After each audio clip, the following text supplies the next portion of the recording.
Hey y'all. I have to be really quiet tonight because I just got home from work and it's kind of late.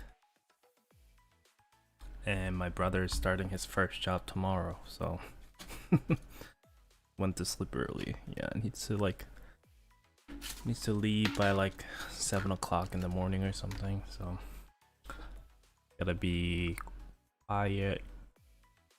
I gotta be more quiet than usual. I'm not sure if you guys can hear me. I can try to bump up the volume a little bit. Yeah, but I have to be really quiet tonight.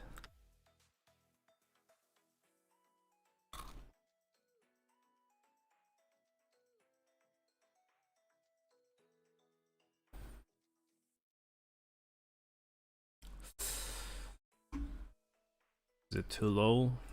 Can't tell.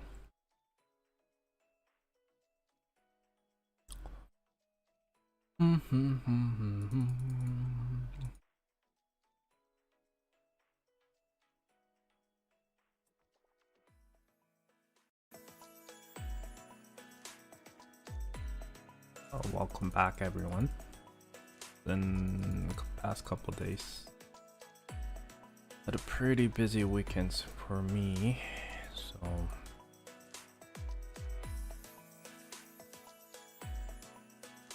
working on the weekend is always tiring, to be honest. Wanna be free from this cycle work, but it has to continue.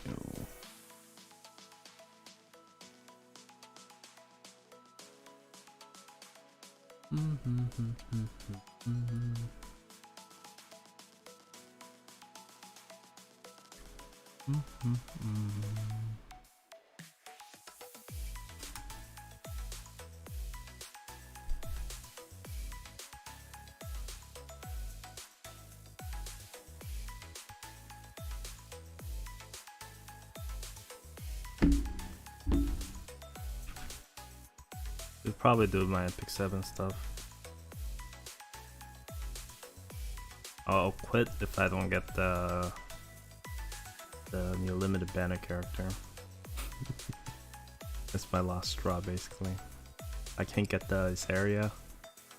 That's probably hint for me to quit.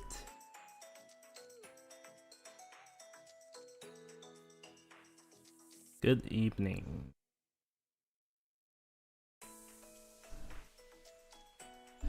But it was pretty humid day as well. Like, holy crap. It was pretty humid all day. Oh. Did I lose the rate? I didn't realize it was hot. It's okay, no big deal. No big deal. Someone will clear it for us. Yeah, it's no big deal. Let me clear this raid for everyone else, by the way. Let me go and clear this.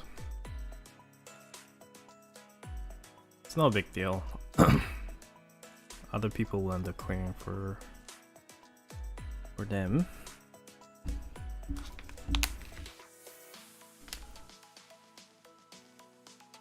Got to turn the auto again. Oh. We should be good now. Do do do do do.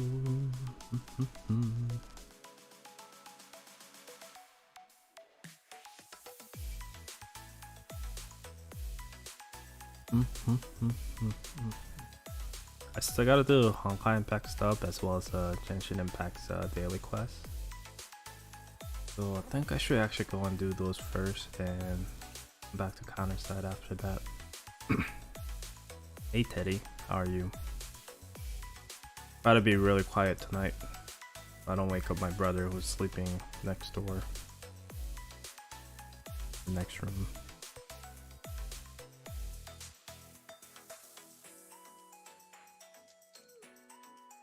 My brother has to wake up within the next 2-3 hours.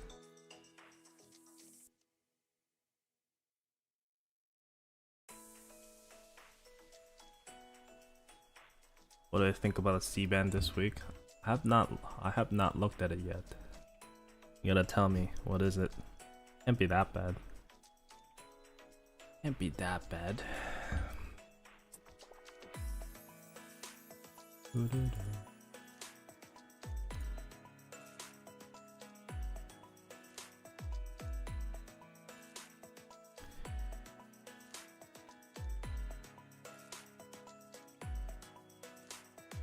Oh no. Go faster if I just restart this round.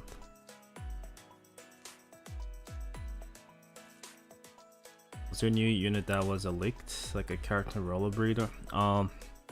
It's not a leak. So her name is Lara Jaeger, like from Attack on Titan Jaeger.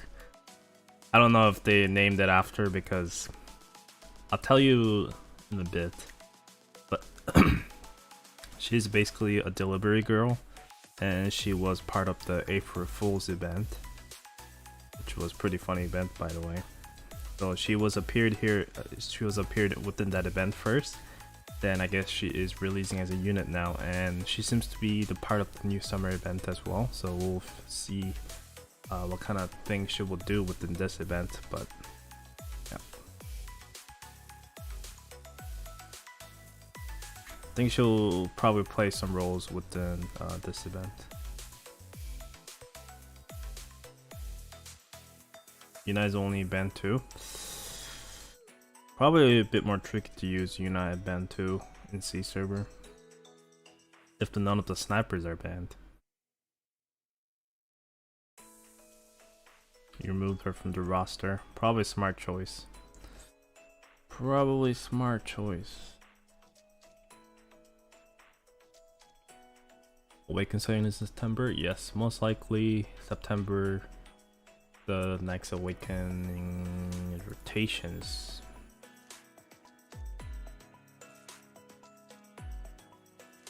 Yeah, I seen the Korean ban list. Heard there's a mechanic going crazy this week. See, I might like kind of go for myself to see how long it will take for me to pull out the Evolve 1 without from the gacha, but actually just like playing the game and farming. But I don't know. I don't know if I should pull it right now.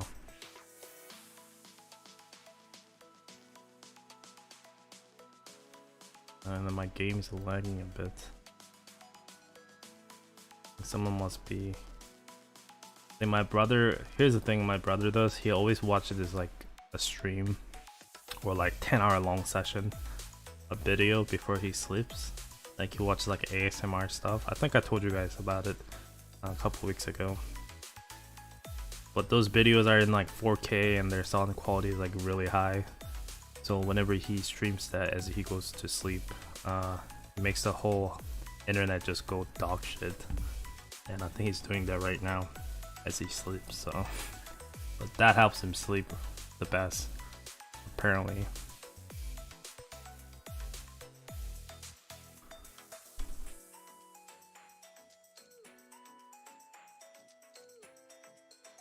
Honestly, I'm okay with the ban list. I've never been like upset with it. Never like loved it, but never like hated it. I can deal with ban list. Like, I think it could be worse.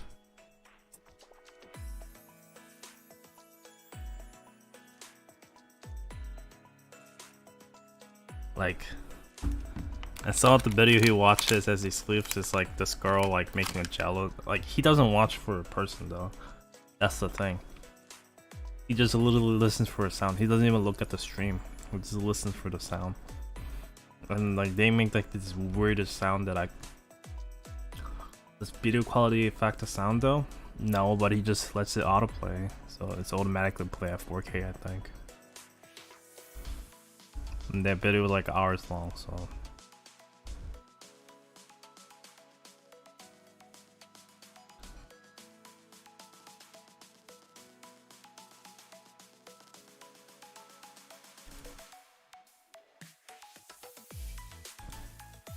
So there's another person that does watch ASMR videos, eh?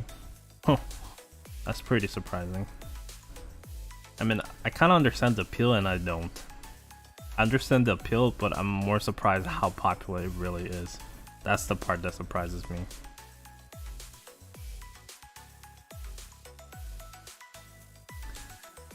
You can buy the white noise machine.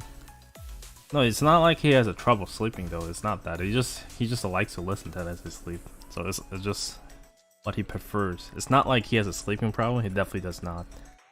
It's just more of the he just likes to listen to that as he goes to sleep. I don't know. Don't ask me. It's not a fetish. It's just what he's. I think it's just his routine. You know, everyone has their routines, and I have one too. My routine right now before I go to sleep is playing all these mobile games, then pass out on my chair, then move myself to bed, then I go to sleep. That's how it usually works. Now, since I start streaming, now I get to talk to you guys, so I find it better that to know when my limit is, then I go to bed. Before I would just like sit on my chair and just play the games until I pass out. Then I wake up halfway through and I'm like, okay, I need to go to bed. Then I move myself to the bed and go to sleep like that. But since I start streaming, when I'm at my limit, I just turn off the stream and just go into bed right away. The ASMR actually helps though. Yeah, I heard the Ifrit is unbanned too, so probably very crazy week. I mean, I can pull above 1 if I want to, because I'm at the pity count, but my question is more of like, I'm trying to be a great example for when the C server comes out in the future to say, look, I didn't spend any money into this awakening units and I was able to get it for free. Like, that's the video I was aiming for kind of thing, but I don't know anymore. Kind of want to pull it right now. But I'm just waiting at this point. I'm just waiting.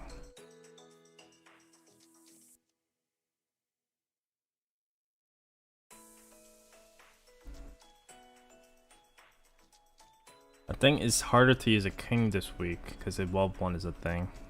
And Ifrit is not banned. The Ifrit will be able to just melt the king right away, most likely. If anything, the Ifrit is one of the units that you're gonna have a lot of trouble fighting against when it launches on the C server, because basically there's no real counter other than this one unit.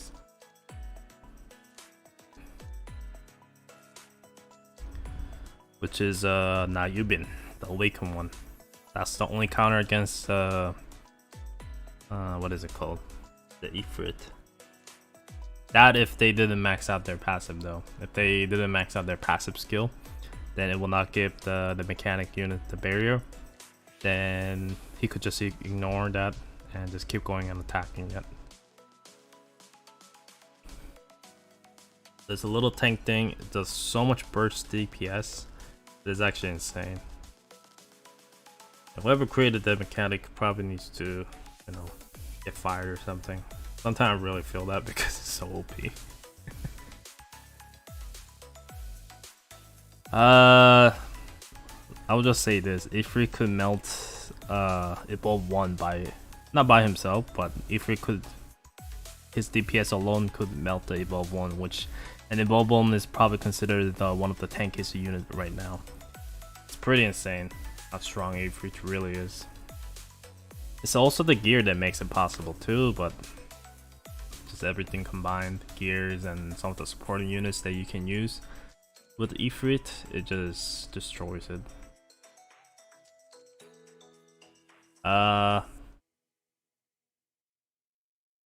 Hey Chips, Min, can you like answer me a question though? What kind of ship they use when they use the Ifrit? Do they just use a Coffin 6 and they just use the buff? Because I don't think the Coffin 6 debuff works on Evolve 1, right? Because Evolve 1 is supposed to be immune to debuff or something. I'm not too sure.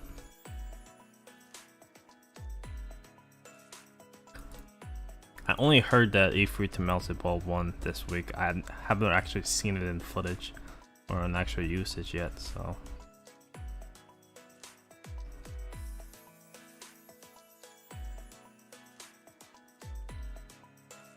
On the Estadura is on the buff this week, so try to use her, but I heard she still gets melted anyways.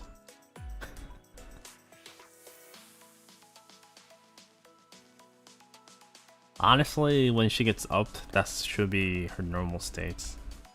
And then if she gets upped again, then she becomes 2 cost units, then I can say she'll be really good units.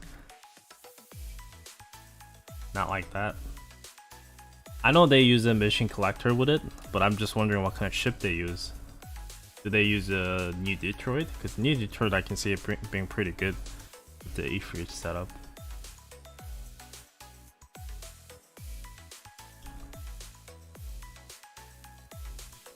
Does the Ifrit come to Korean server with the double SSR banner? Yeah, the Ifrit was a double SSR banner, I think, if I remember correctly.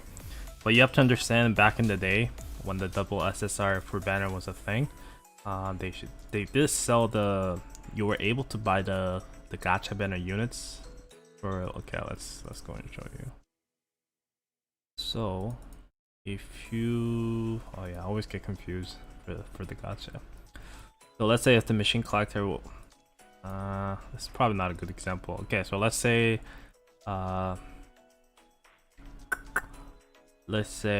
these two were on the banner. Ju Xiong and Alex was on the banner together, double SSR banner.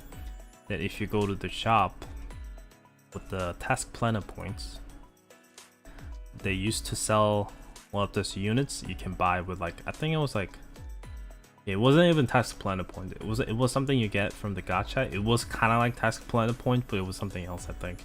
But you were able to buy the actual units from the shop. So let's say if you pity or you get one of the units and you have enough points, then you go ahead and buy the units that you don't have. So that way you can get the both of units without having to roll it. But people didn't like the ultimately at the end of the day, and I think so that's why they removed the thing from the shop. They're able to buy the new gacha units from the shop, and they made it to single units only now.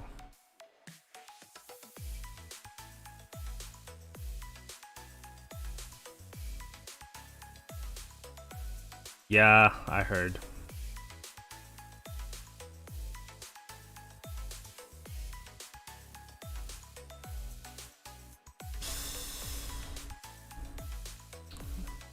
I gotta try the Ifrit one out. I do have some gears for him though.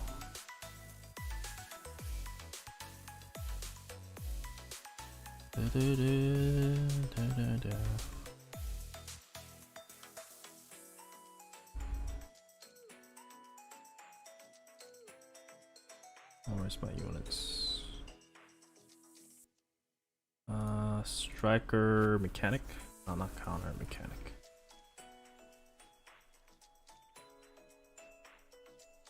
I think I should change my gear.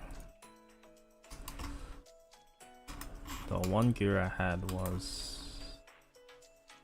where is it? I think it was this one. So I had a defender, anti-ground damage, defender skill cooldown time, which I think is useless.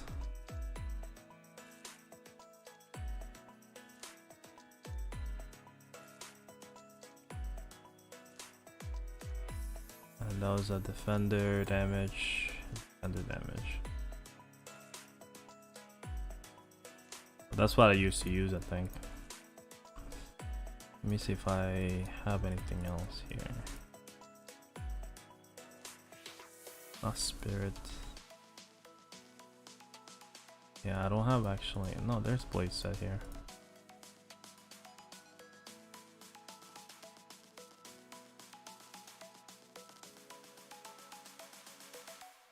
There we go. This one that I probably want to change. They do have blades on this part.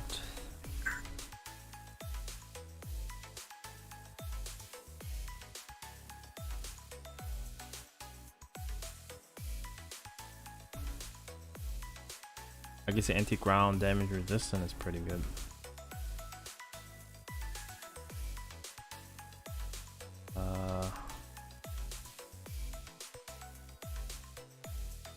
Nice defender.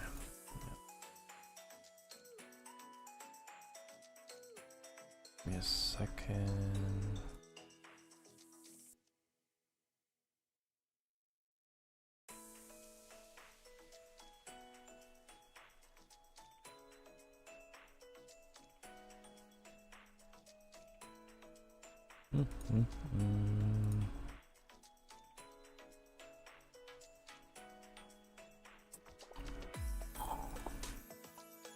Thing rests are maxed out.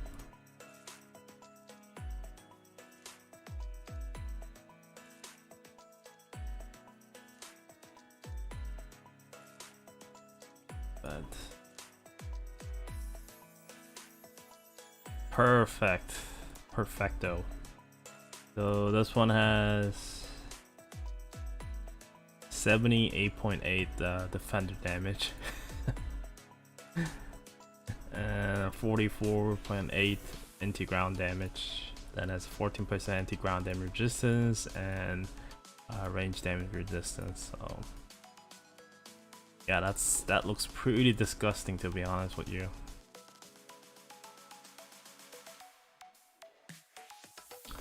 And full attack speed is for general usage, but I think this is definitely for PvP to delete up the defender units.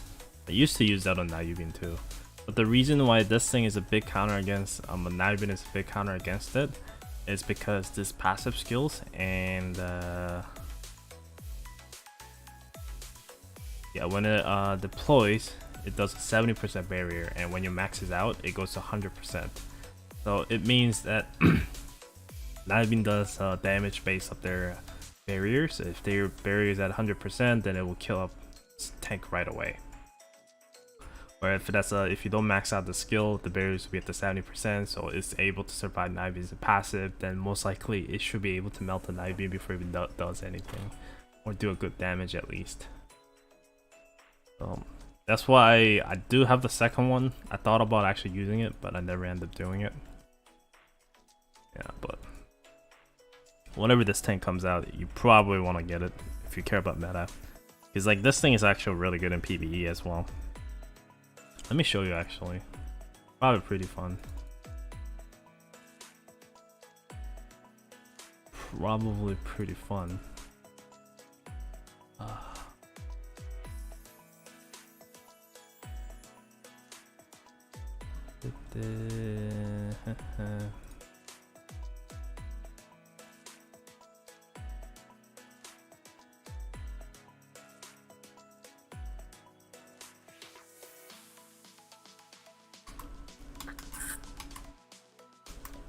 Space ads.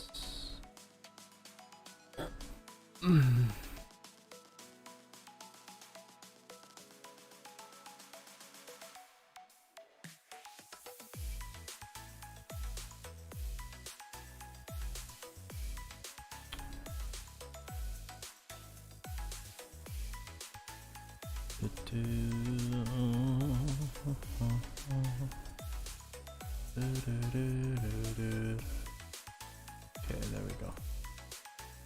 I'll show you here. Yeah, so Ranger, Sniper, and Striker.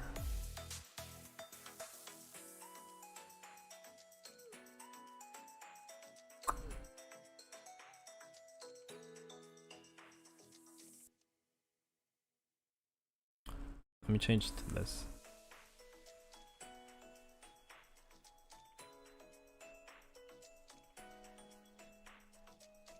I think this should be good enough. Yeah, let's try this setup. Alright, now you've been still OP in Korean PvP right now. Not with the current meta.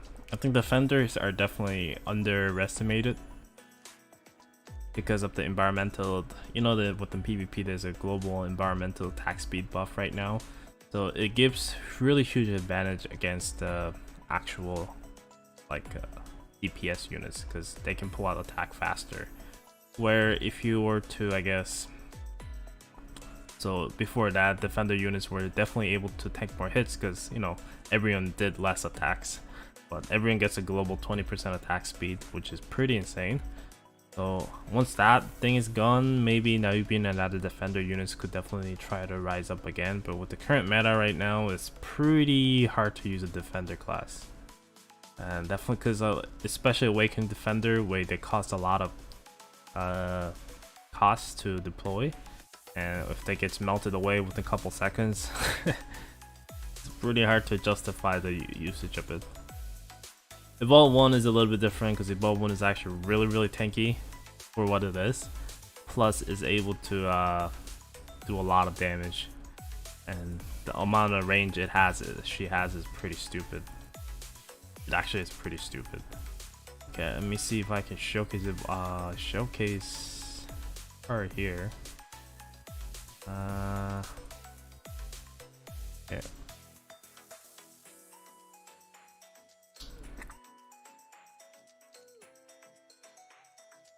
Copy and paste down this gear set right here. But let me change this to attack speed one.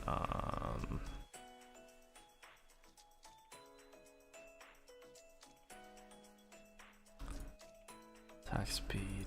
Attack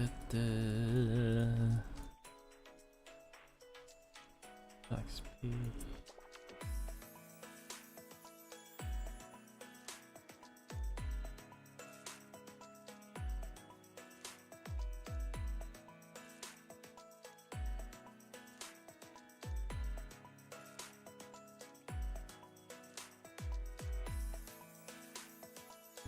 Skill cooldown is pretty useless, but okay. So watch it do its thing.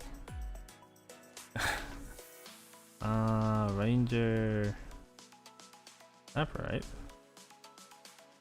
Where's the sniper unit? I think it's weird here. I just noticed. Oh yeah, definitely don't want to use that in here. I want to use this here instead.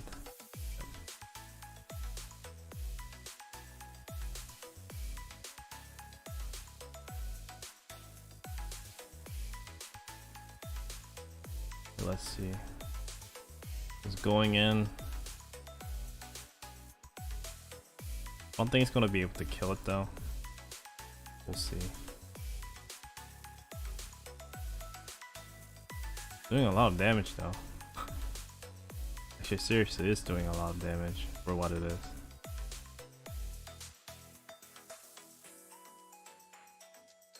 And it's dead.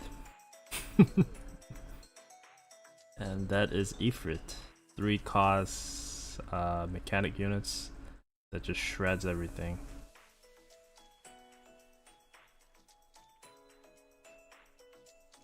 It actually did shred a lot of things right there.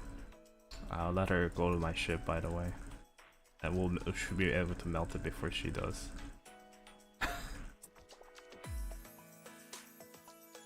Pass Shadow Hall 4-5. Let me show my units here.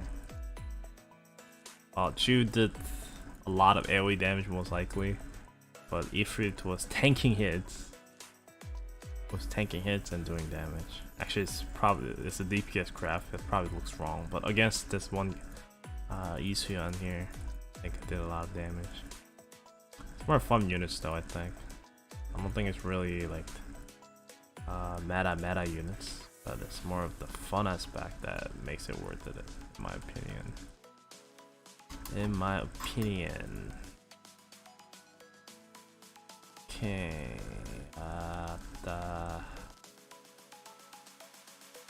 this gonna work? I don't think it will though.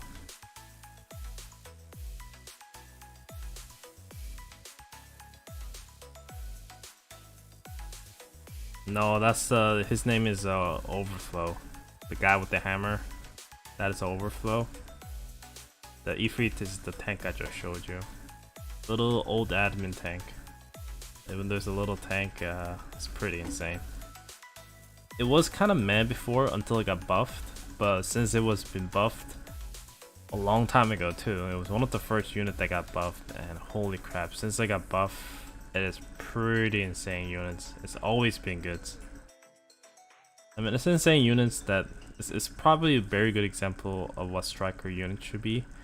Should be able to tank, it should be able to do a decent damage, and yeah, it's tank and DPS, that's what it is. And yeah, I failed with the gears that I gave, I think. And I can try to manual it.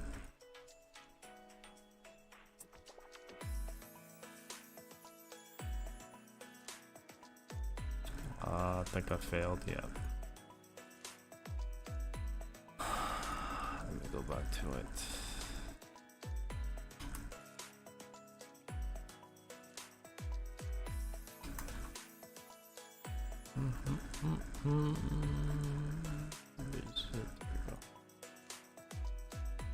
I think this should do it. I think it does. Yeah, this should do it. Show that skin down. Give me a second. I mean, you'll see here. He's right there.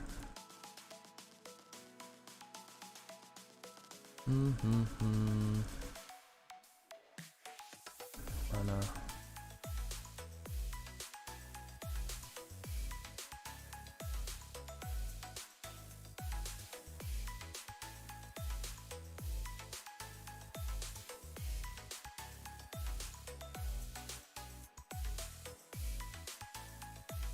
Have you still survived that? Holy fucking shit, dude.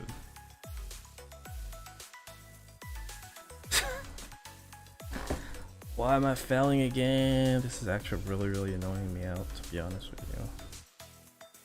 I don't know why I've been failing this. It's actually really annoying me.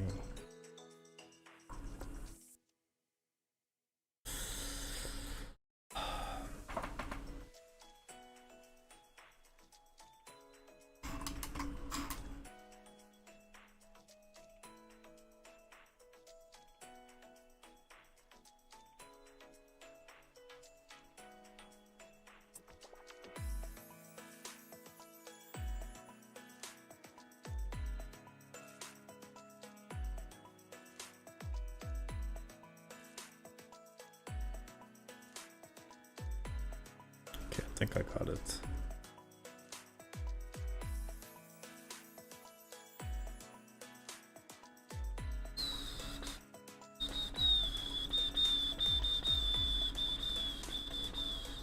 Yep, that's it.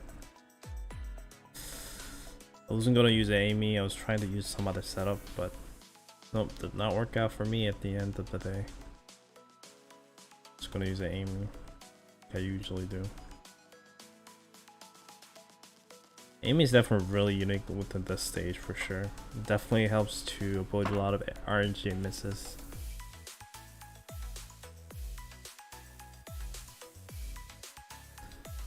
I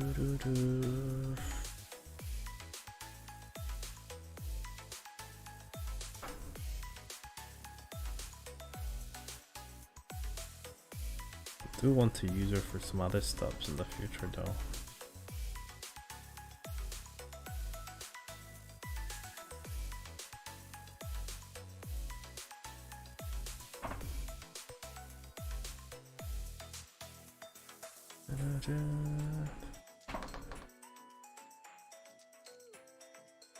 So you only got Lena, Lei, and Essentials. What the let's see.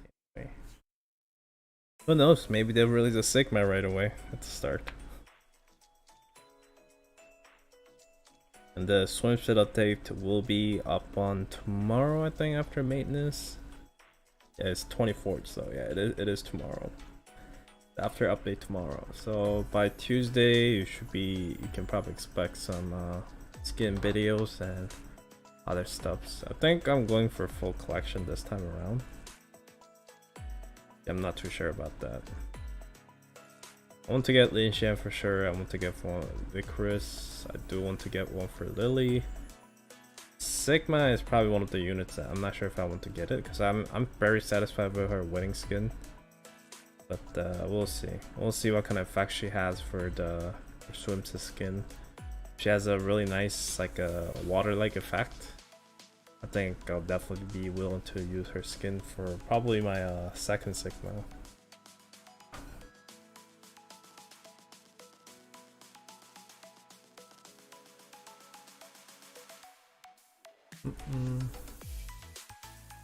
Yeah, Yuna as usual doing a lot of damage here. And now this is a stage that you cannot use Yuna.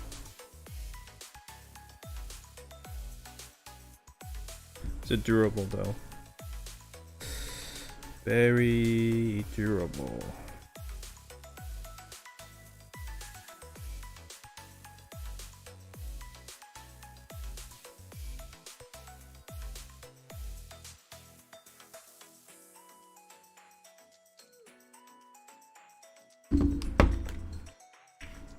Oh, I just realized the game sound wasn't on this entire time. I just put my headphone on. I just realized my game sound was on this entire time. At least the music was on the background. If the music wasn't even on, that'd have been pretty bad.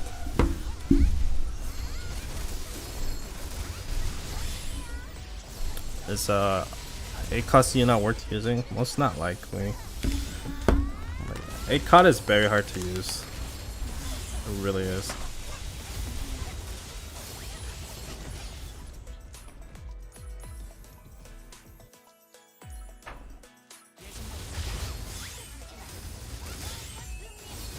It's up to you, but I wouldn't.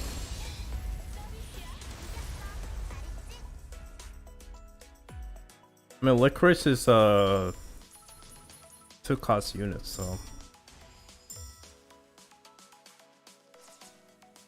for PvE I think she's pretty good, especially considering she's R units. Her skill set is definitely not bad either. And she does extra damage against striker units. So, pretty good thing as a sniper units. And a special skill, penetrate their defense by 25%. Yeah. And this does like the back and forth ones.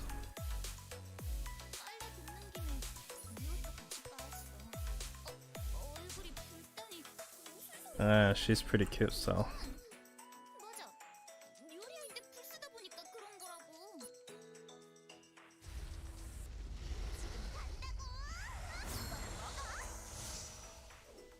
It's not bad damage, by the way.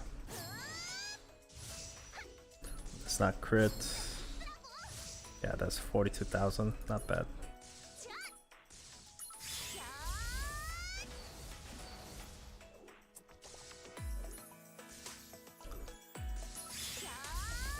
And she got decent range as well, in my opinion.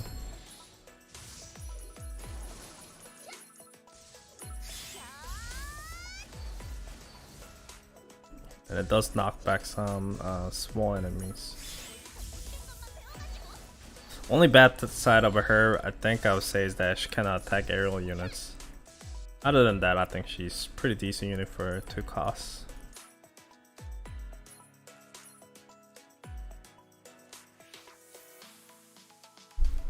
Does Harp confuse and affect the units, up units in PvP? It does, I believe. It doesn't contours to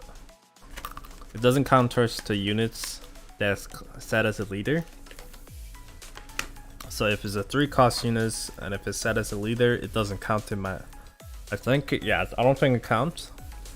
But up units cost does count. So if your 3-cost units becomes a 2-cost unit because of the up, it will does get affected by Harp. Let me check the balance one more time.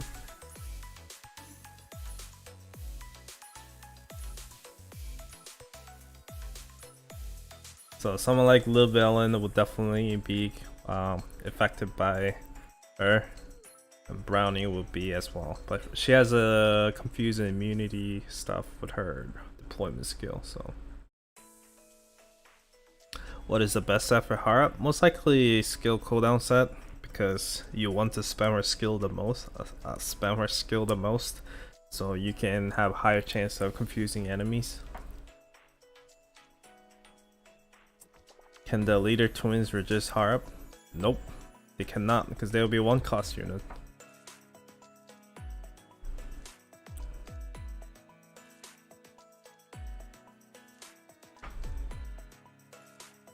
Twins cannot be countered. Let's see.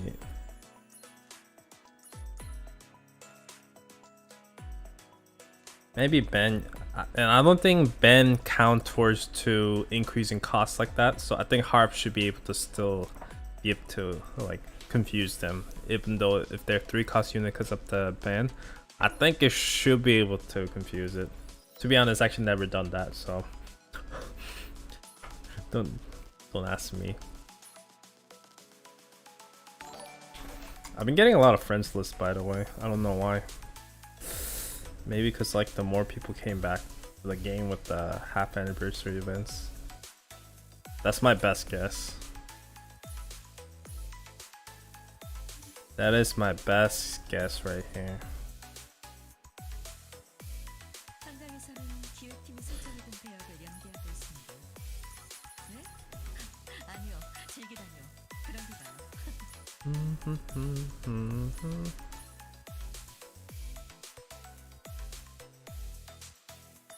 Something about the expensive one already. This mini tank here.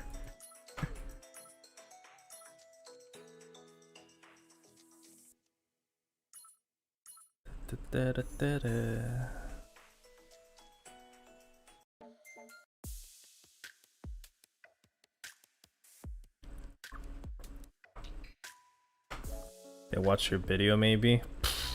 Highly about that. I don't think that much Korean people watch my video. It's usually English. Usually right now is from the US. And let me go to my YouTube data, by the way. Let me see.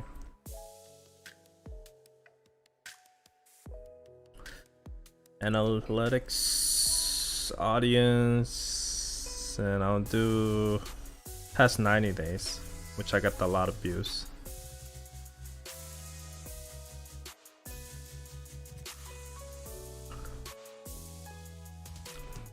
So number 1 is actually from Vietnam. Has a 7.4% viewers are from Vietnam, and 16.6 viewers are from Indonesia, and 13.3 viewers are from Thailand, and 10% viewers from the Philippines, and 8.3 people are from Singapore. So that's like what, 20, 33, 46, 56. So almost more than 60% of people are from the South Asia regions. And there's then below that there's the Malaysia, then there's the United States. So United States is only like 6%.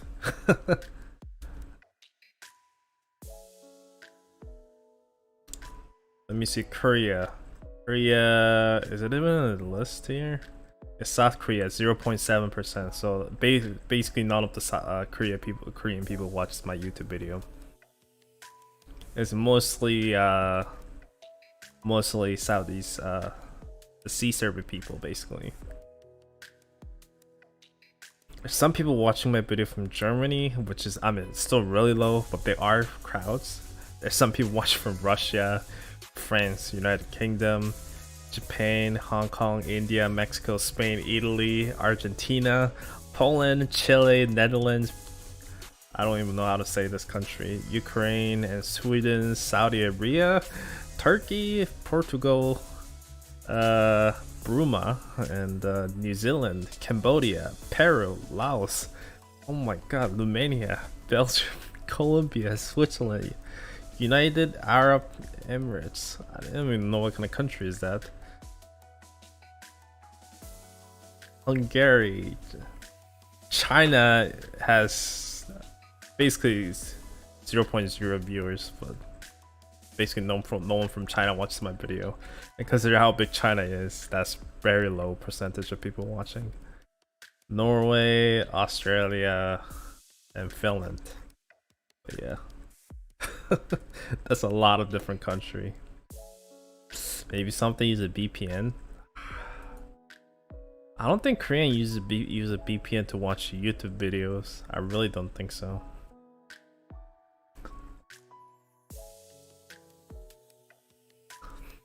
I don't think I'm allowed to show this analytics screen, so I think I can show it. Yeah, I don't think I'm allowed to show it within the stream itself. Yeah, but Vietnam #1, Indonesia right after second, Thailand and Philippines and Singapore, and Malaysia.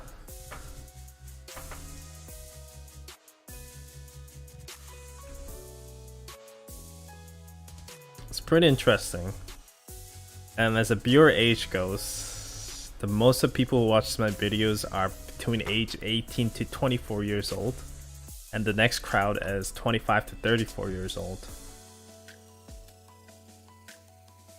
So my audience are pretty mature, I think. Actually, it is the case for a lot of mobile games. I think in age between like mid-20s to like early 30 is the very high where a lot of viewers sits down for a lot of mobile games, YouTube channels.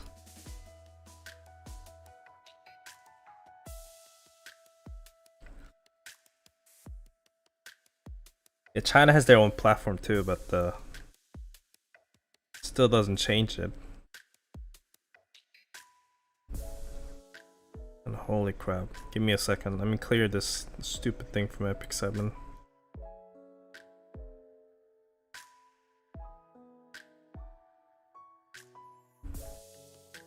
You're not 25. Okay. Here's a funny funny thing. Okay, so guess how many female audience are watching my video.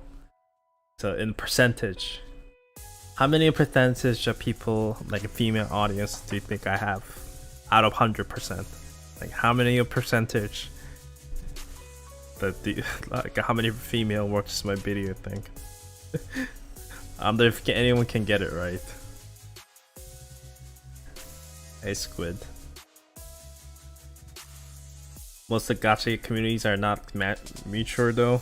I mean, that is true, but that's because, you know why though? That's because a lot of people are free to play as well, especially if you're within community, you're most likely free to play. I actually found out a lot of people who actually spends money within gacha games are the ones that actually don't really contribute that much within the community. It's the main a lot of community who spends a lot of time in like the forums and stuff like that turns out to be free to play because they tend to have a lot of time. I'm not judging them, by the way. I used to be part of that group as well. I mean, they have a lot of time, so they spend a lot of time being part of the community to waste their time and just, you know, talking to each other. I do kind of miss those times where I didn't have a job, so that I can just, you know, just fuck around on the sites all day long.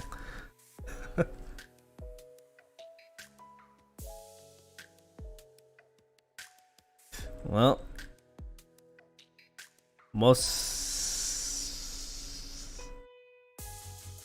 wow. Deathly and Ohio got it pretty close. So it says in the past 90 days, I have 5.3% of female viewers. Most likely is probably using YouTube from their mom's account or something. Watch my videos or something, most likely. Yeah, basically 95% of my viewers are all male. So there's that. I think when you start to show your, like, if you have face cam and stuff, and if you're handsome enough or something, I think it does attract female players.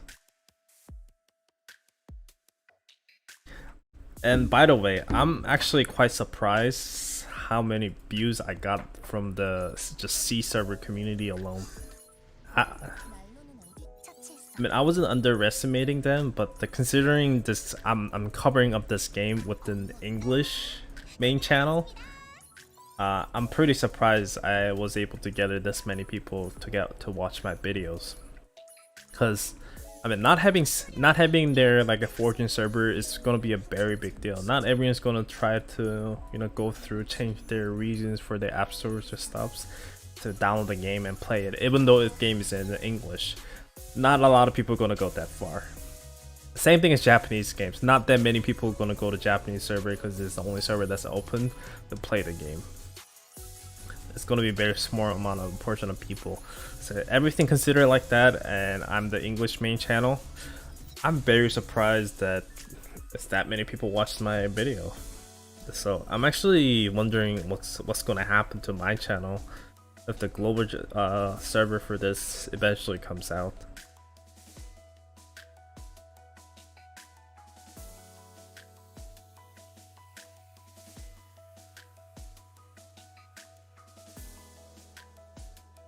Why my video quality so bad? Don't know. Maybe you try to change the setting. I think it's doing okay right now. Yeah, I still got the 1080p option right here. I don't know. Maybe you can try to change your internet setting or something.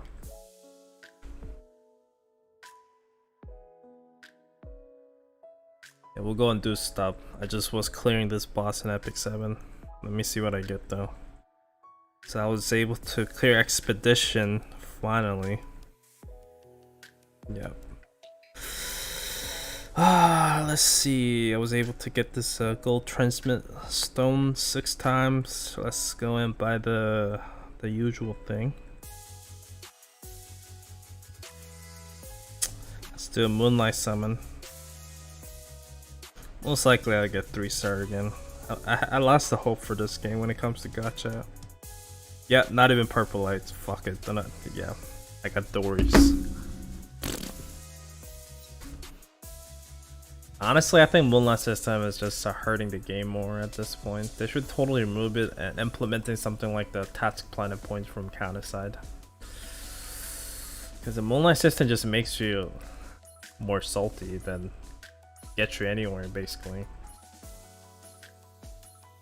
Basically, you're just salty. You don't even get anything out of it.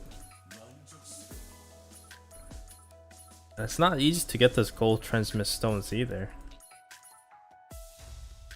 If it was easy to get, then I get the why it's hard to pull off or something. But the gold transmit stone, it is actually really hard to get 6 of them to get a 1 roll of the Moonlight, the gacha banner.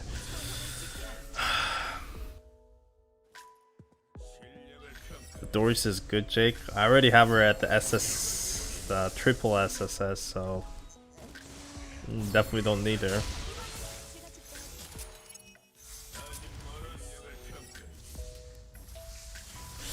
What is the reason you use attack speed gear over the spec blaze gear? Well, it depends. Cause here's the thing: when you use those Shadow Hulk gears, their main options are always with the class type damage. So, for example, if I'm using Blade Set with the anti-defender damage on it, it is really good against the defender units. But within general uses, if I'm attacking enemies that's not a defender, I'm using all the damage bonus it has, basically. So sometimes Mei's attack speed set will be much better options. In general uses, it might be, especially if you're using like a counter units who can take a huge benefit from like a skill cooldown ratio. I think that's why Mei's attack set could be better. And especially units that get shafted by attack speed attribute bonus. Having faster attack speed, even a little bit, could definitely help you out, I think. Because a Blaze set only gives 6% attack speed, I think. Let me double check here.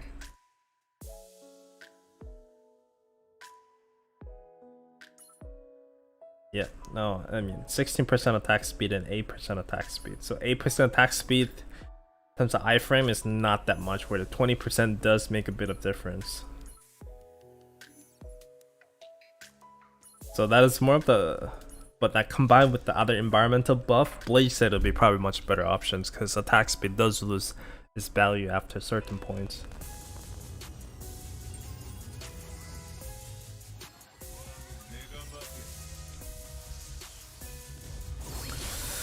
The gold, honestly, I think it's probably a good time to remove the a gold cost from removing gears.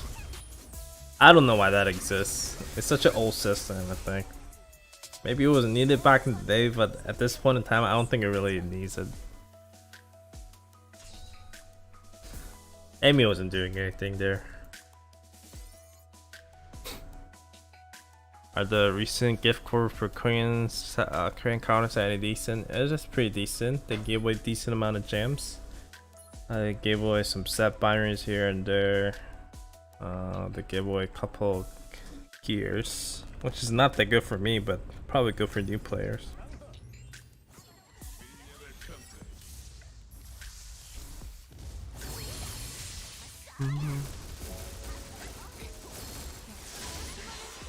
You didn't know? Yeah, dog wobbles when he gets hit. That's a funny aesthetic shift. It makes a noise when it gets hit by it. Like quack quack. I can't make the dog noise right now. My throats are sore. Are the Ray Shadow Legends that uses it? Oh, I didn't know that. Well, if any other games out of the Epic 7 use, for example, if a counter side make me unequip, make me cost credits every time I unequip the gears, I think I would definitely quit this game a long time ago. I definitely would have quit this game a long time ago. So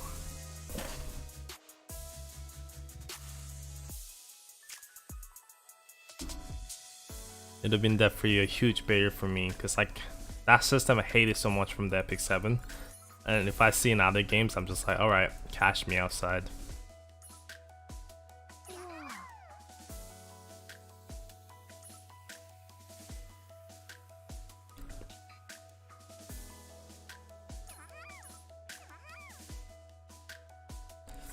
Another boss dead.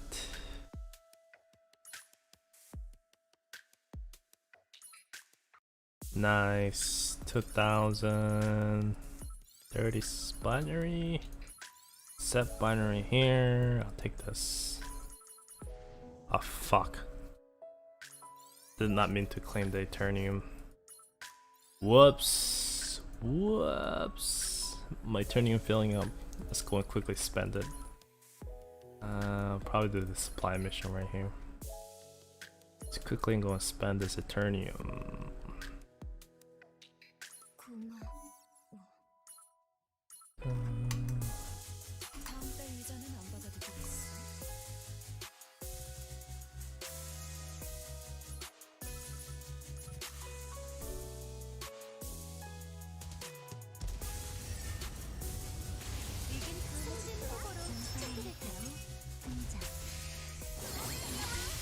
Jake, do you play any Western gacha games? What kind of Western gacha games out there?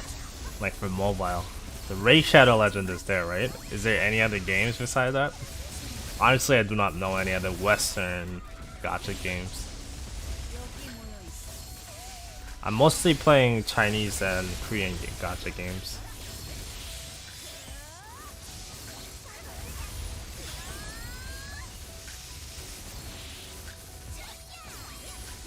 See, I'm not the expert at analyzing games, and I was never been a game developer, so I'm just a player. But apparently, as a developer's perspective, making like gear system complicated, as I mean like not having preset, actually helps you make players spend more time within your game to, you know, switch gears around and makes the choices more important.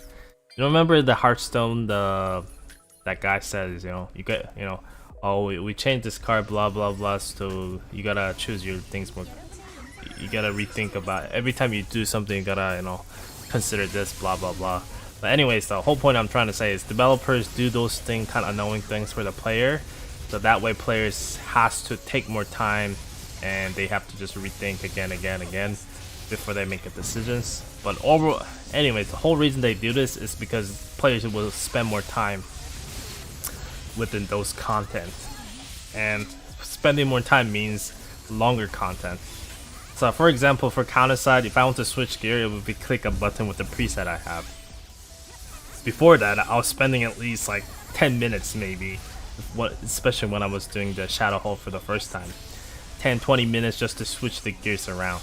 Now that time is to the developers consider player logging in that extra 20 minutes. If they made a presets, which doesn't make them much money at all, doesn't make them much money, but it still costs them money to develop a system like that, and it makes players spend less time in the game. So if the game is really popular, there is basically zero reason for them to, consider those kind of options.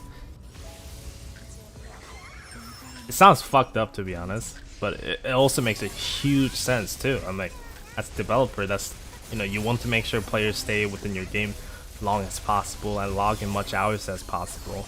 You want to get the maximum amount of people logging at the same time and everything to make the data look good, especially when you're reporting your annual reports to your publishers or higher ups guy in your company.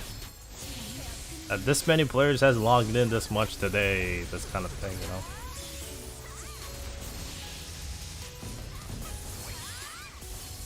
Usually MMOs have that kind of thing, Destroyer. From MMO I played, like they have this like a login, like daily login thing. Like if you log in per hour, it will give you a reward. If you log in for 2 hours, they give you a reward. And if you log in for like 6 hours, they give you like the last reward. So, but that was the MMO, so I haven't really seen mobile games go that far.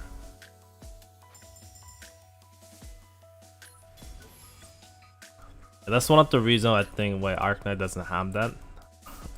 Actually, at the same time, I think Arknight doesn't have that because the game was not built around it. As Arknight was still a small indie game company when it first came out, it just happened to get a lot of attentions now. The game is still pretty like trashy, like the very beginner style game, I think. It's definitely not a high budget game. Yeah, that's what I'm trying to say. Oh my god, I haven't heard that game in a long time. Tree of a Savior. Access Heroes had that kind of streak thing? Oh. I never played the game. I know when it first came out.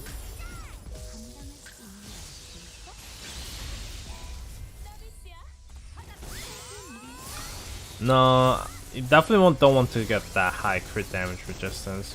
I mean, if you rolled with it, just keep it around, but definitely want to go for anti-ground damage resistance first, in my opinion.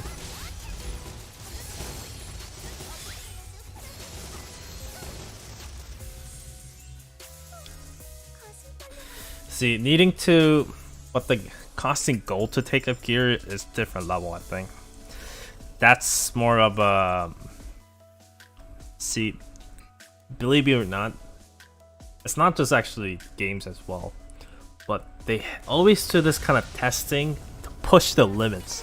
It's like, how far can we go before our customers gets annoyed and quit the game kind of thing, or our customer gets annoyed and return our products, or our customer gets annoyed so they phone and complains about it. They always to find the limits of it, because if they push the limits, they're like, oh, so they're okay, they are able to bear this kind of annoyance. Let's go to the next step, and go to the next step, the next step. And if they cross the line, then they go bankrupt, of course. But if they don't cross the line, then they should be able to save some money and able to be fine with it. So I think Epic 7's, it's not just Epic 7, but the costing gold to unequip the gears is definitely making I think it's just like pushing players to the edge kind of thing.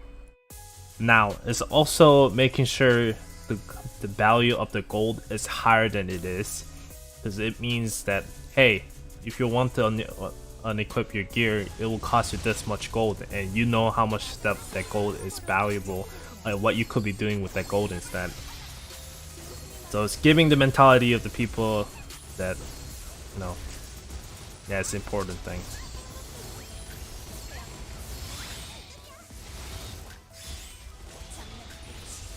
Like I said, I think if the people complain in the early days of the game, they would definitely changed it by now, a long time ago.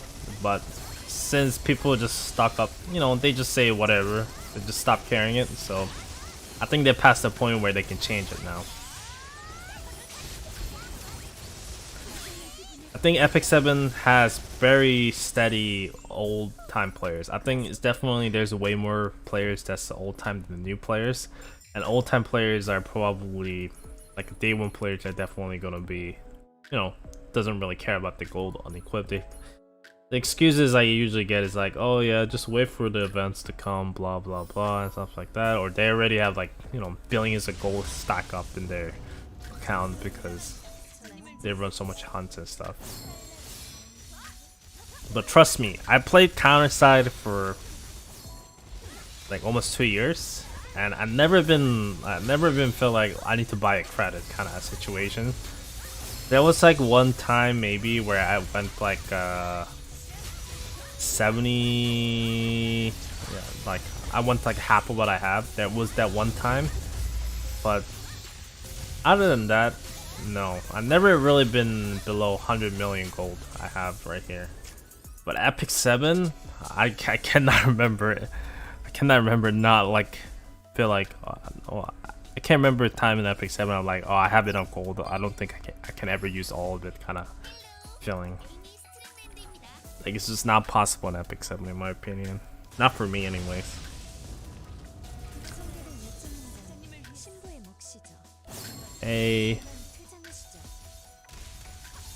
But there's no anti-ground damage or res on the maze weapons and armor. I mean, you can roll anti-ground damage with just res. That's a substat, I think. For the, what is it called? The Hummingbird series. That's why you want to use a Hummingbird series. If you use a crit damage resistance, that's just kind of gambling, really. No, he's talking about the substat that you can roll. Give me a second, let me get my wand.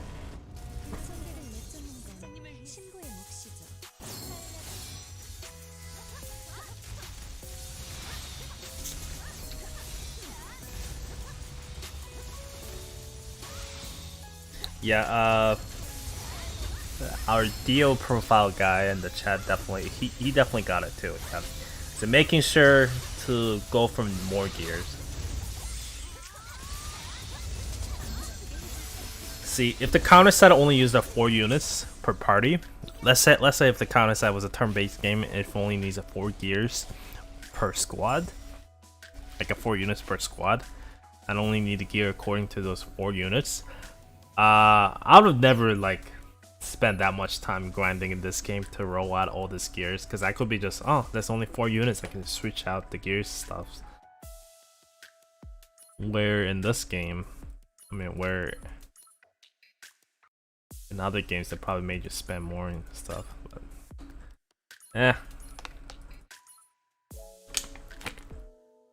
this is whatever. You could use maze gears on certain defenders, but if you want actual defense, then you probably want to go for other setup.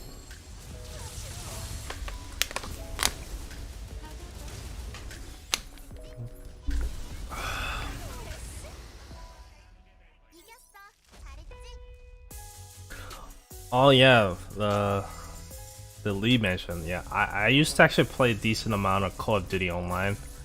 I don't know why I quit it. I think I just had enough of it one day. It's like, you know what, I'm bored of it. Done. I used to play a lot of PUBG as well. I think PUBG Mobile is definitely a very good example of the free-to-play game done right. Like every thing is like skins are cosmetic. Even the cosmetics in that game is bullshit and more like incredibly expensive in my opinion.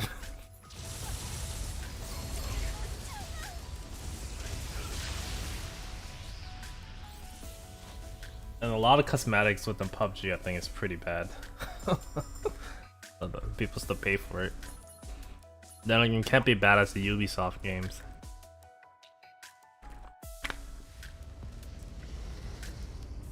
What's the best humming substats? Probably anti-ground damage resistance.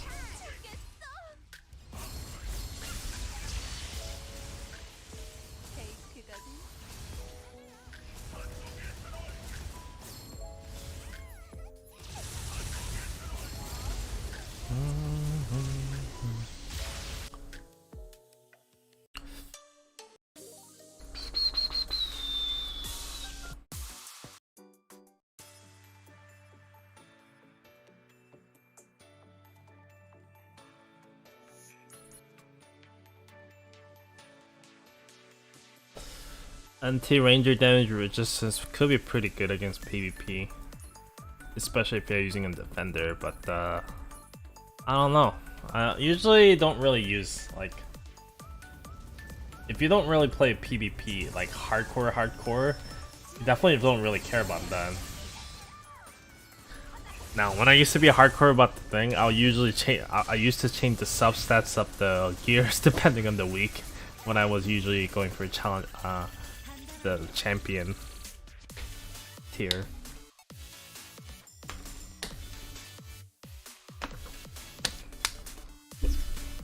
Yeah, PUBG had a lot of cheaters too, so.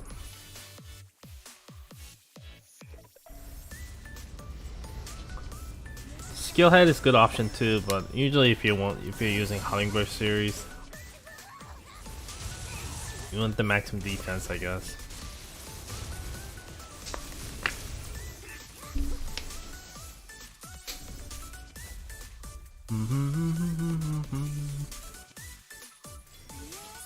For PvE, skill hate is definitely really good at Hummingbird series though.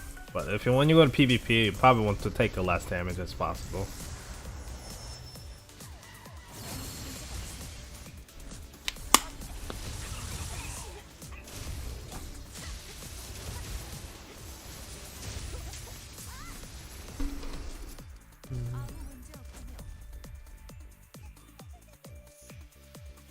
Does it not have anti-ground damage resistance? I thought it did. It was no, it was crit damage resistance, I think. My bad. See, I'm like tired too. Just like half of shit I'm saying right now is probably just all wrong. Don't trust what I say right now. Oh, don't want to unlock that. Ba, ba, ba.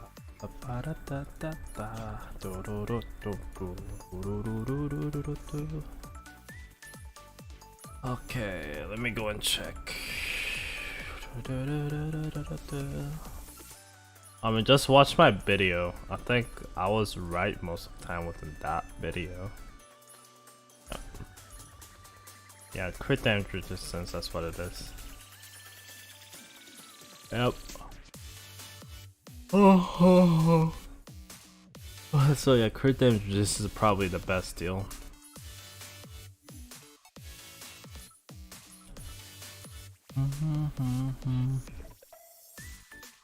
But you can roll another crit damage resistance on the maze gears here.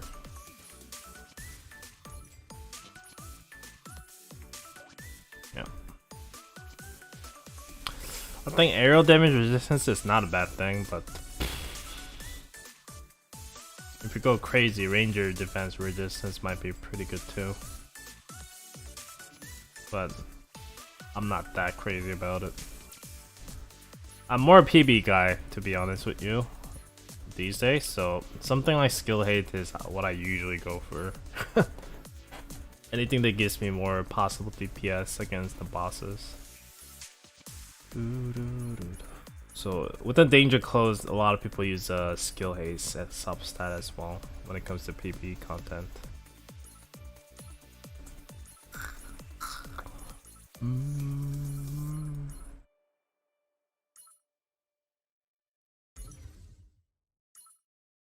Yeah, that says anti-ground damage. These things you definitely want to get anti-ground damage, I think. I need to roll this, by the way. Fuck.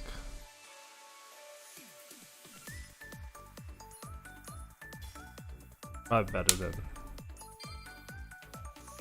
Oh, ho ho ho. Cool, finally got it. Nice. Nice.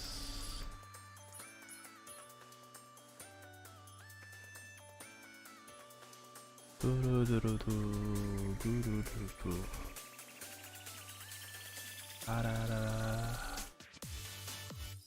me a second.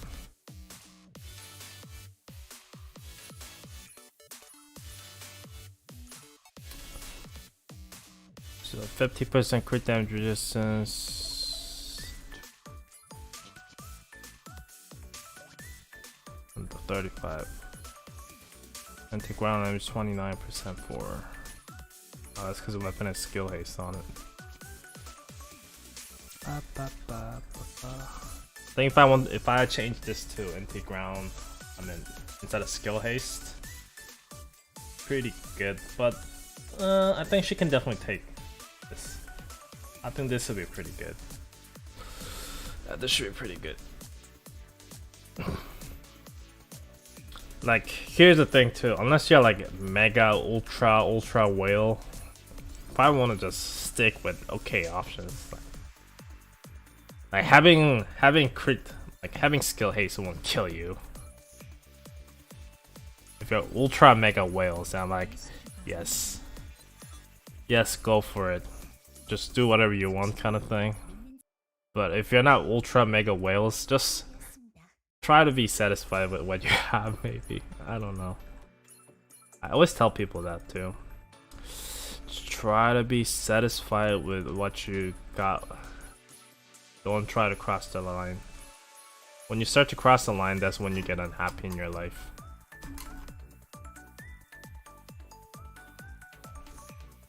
I think that kind of mindset is definitely really bad in real life stuff, because that means you're just giving up. I mean, it's not really giving up, but it sounds like you're giving up. But I think when it comes to when it comes to real life, I mean the gacha games, knowing when to stop is definitely really good. I think if you keep push, and trust me, you'll probably end up spending more money than you really need to. And a lot of times you feel like it wasn't worth it, or was it, kind of feeling, and that's definitely the last feeling you want to be dealing with. Always remember, you don't have to do it. You don't. See, I'm a little bit different case here because I do YouTube, so I want to show you guys as much as I could in my powers. But as a normal player, you should definitely not try to be like me. Don't be like me who try to spend a lot of money in the gacha games. Just don't do it. Just be happy and be satisfied with what you have. That's the secret I think I learned from playing a lot of different games, to be satisfied with it. If you start crossing the line that you set up for yourself, you will just burn yourself to ground. And you will be very unsatisfied with the end result, and result you to quitting the game or just losing interest. And I think that's definitely what happened to me with the Epic 7 as well.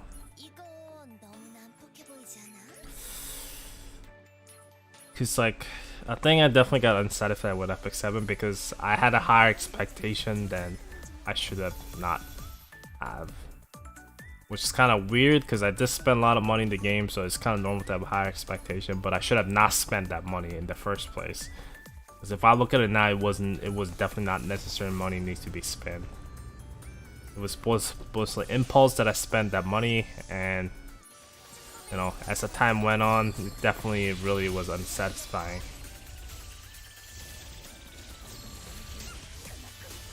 Yeah, be happy with waifus, 100%. Like, same thing goes for Counterside. I did not have to pull out Guilty Gear collaboration character. I did not have to go full compilation. Only character I think it was really worth it is definitely Emilia. Emilia is the only character that you're gonna be like, wow, I definitely want this character kind of level. Other characters are just whatever, honestly. Honestly, I think other characters are more figure value. Where the Emilia is definitely stands on on her own, and I'll definitely say she's probably the meta units. But other than Milia, it's not. And if you want the Milia, you can just probably buy the package that costs what was it, like $50 or something. No, I think I think it was a little bit less. It's like $45 or something, which comes with a gacha ticket as well, and it gives you selection tickets, so you can buy that. And in the gacha games, SSR character for that price is insane.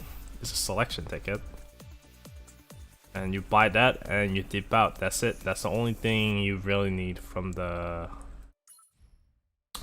this collaboration banner. Well, see, because of my, well, I guess that's just my stupid goal I set for myself within Counterside, that I want to have a 100% compilation.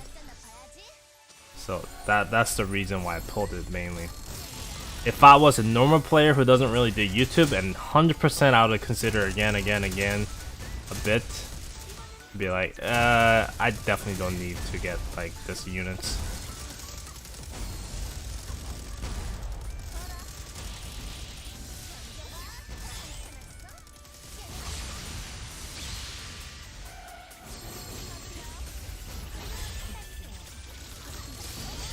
Yeah, you can just swipe and get collaboration character. Oh, yeah. They only sell one per banner, so.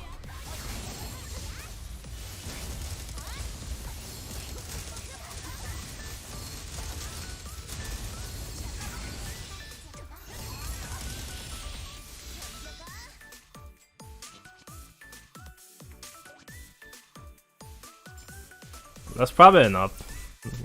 If you don't plan to go on full collection, that should be pretty enough, especially if you can reduce some skins.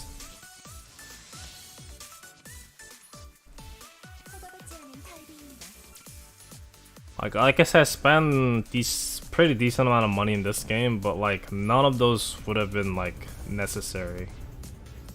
It's not like someone like putting a knife in my throat. It's like, oh, if you don't spend this money, you would not be able to continue to play this game, kind of monetization. Counterside, definitely I spent the least amount and have everything in the game, like everything I want in the game. I mean, gear wise is lacking a little bit, I think. Definitely I could definitely have a bit better, more maze cooldown and stuff like that. But considering how little I spend in the gears and how much I have right now, is definitely pretty good, I think. Now I'm definitely lucky here and there time to time. I think my not luck is about decent luck. I'm definitely not unlucky in this game. I have a decent luck. Well, that's my personal rating, by the way. So if someone could definitely look at me and say, you have a terrible luck. But I feel like from my experience from other games, my luck in Counterside is pretty decent.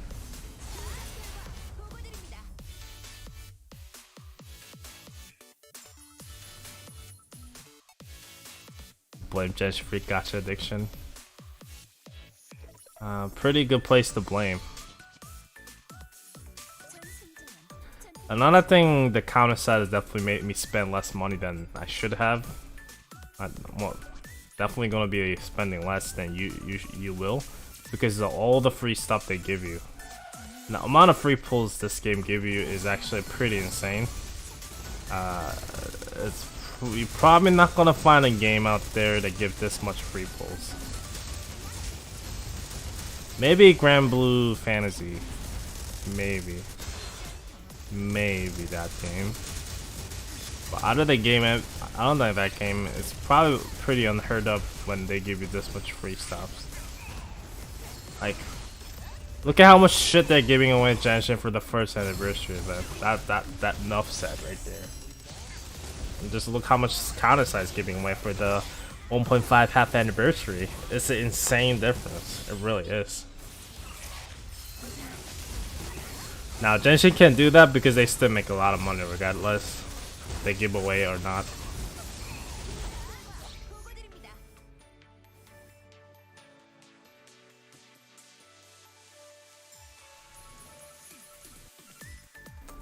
I mean, see, Destroyer, that's, but, I mean, I feel dirty too, but you have to understand, that's probably because we didn't get lucky.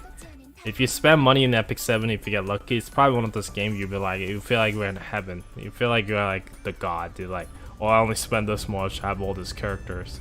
Ah ha ha. So, oh, whales, are you mad? Because I spent only this much and I have the characters, like same characters as you. It's definitely those types of games, I think. And personally, I definitely don't like those types of vibes the game has. So, oh shit, Lazadia dead. Lazadia is dead.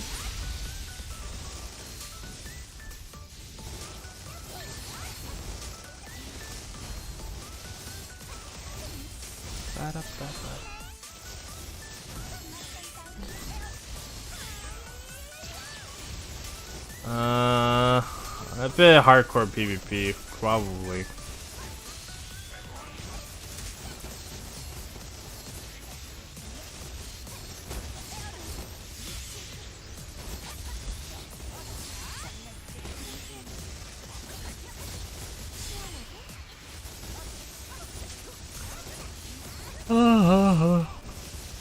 Holy crap, this thing is not dying. Holy crap, it's still alive. How long was it like surviving?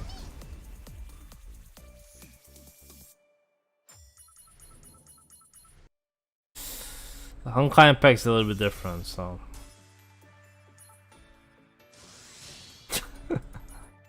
But every game's different, I think, and every game definitely has a different crowds.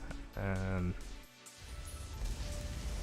well, Honkai Impact definitely has a crowd that's willing to accept things because of the quality they offer their games, and they can just pretty much do whatever they want. Like, unless there's gonna be next Genshin killer titles, MiHoYo is never going to give away like huge rewards, I think, at this point. They just don't need to. There's no reason, there's no incentive basically, other than the goodwills they can possibly get from players, like giving like good rewards. But they're like, you know what, we don't really need those kind of good wheels anyway, so yeah.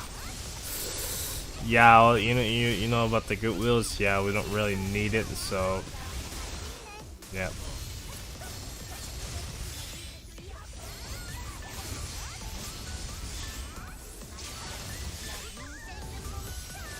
That's the tankiest Stella I've seen. This dive is pretty hard, like I said. It needs a lot of DPS, all your units to be pretty decent at it.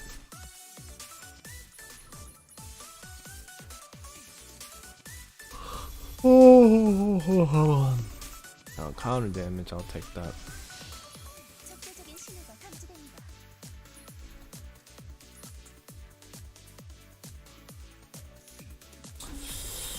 I mean, I get unreasonable, like, reward asking and stuff like that, but come on, Genshin made so much money, they could have definitely cut some legs or arms to give away back to players.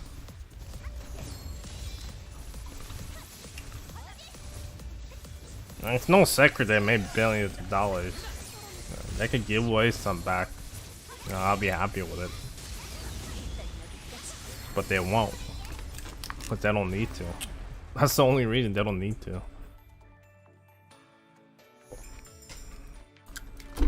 You wanna know the funny thing? When the MiHoYo actually gave away pretty good rewards, it was back in the Chinese server for the Honkai Impact, and it was when the Punishing Gray Raven first launched.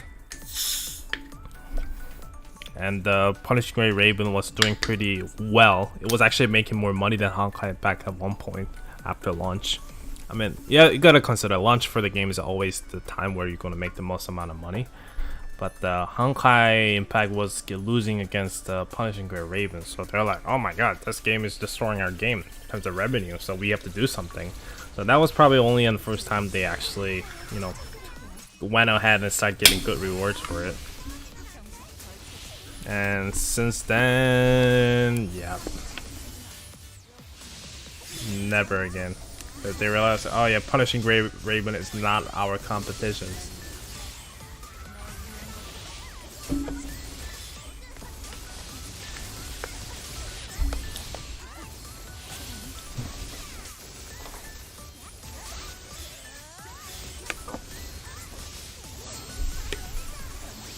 So there's gonna need to be a game that makes me feel like, oh shit, we need to make sure our players don't leave our games to go to other games.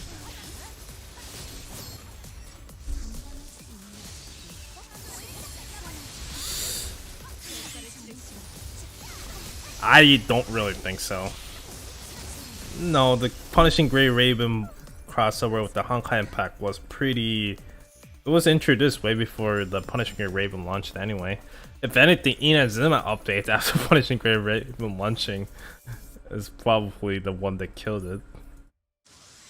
Killed it for me. I'm like, why would I play Punishing Gray Raven with all these issues if I can just go and play, you know, Genshin Impact? I would do an Inazuma update.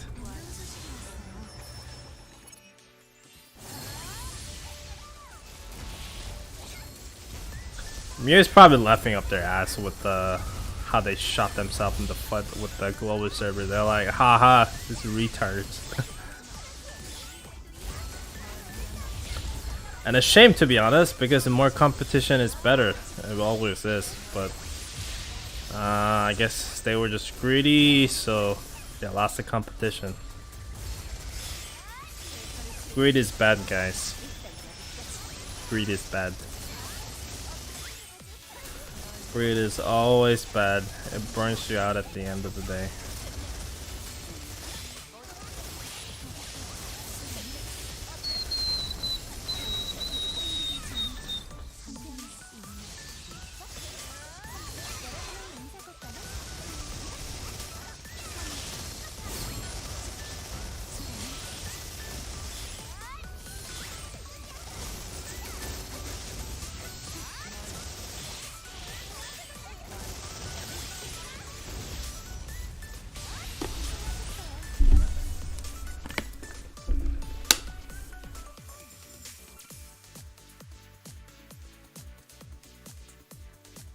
See, Ubisoft is fucked, like, in the ass. Like, Ubisoft is fucked in the ass. I'm sorry, but that company is messed up right now. They don't have any games right now. Only game they're making money off of is the Rainbow Six Siege. And guess what? That game is failing pretty hard. Well, failing is hard. I mean, they keep losing player base. Not to mention the revenue stream, because they keep releasing terrible skins at bad business practice. So,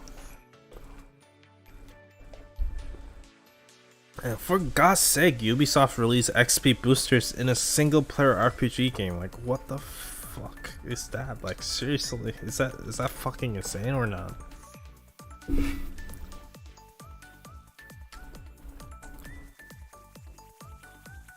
Well, that's the secret of making a lot of money. You have to go that far. If you don't go that far, you won't make that money.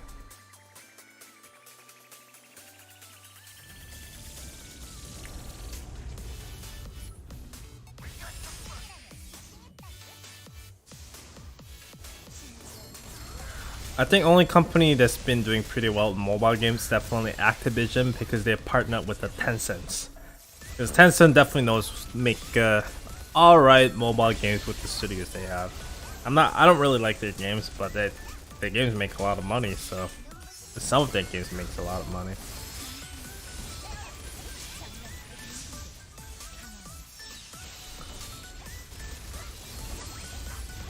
But Ubisoft is pretty tainted with a lot of bad practice right now. Like, they still sell you paid DLC packs and expansions, where even EA has moved on to free content, like free DLC contents.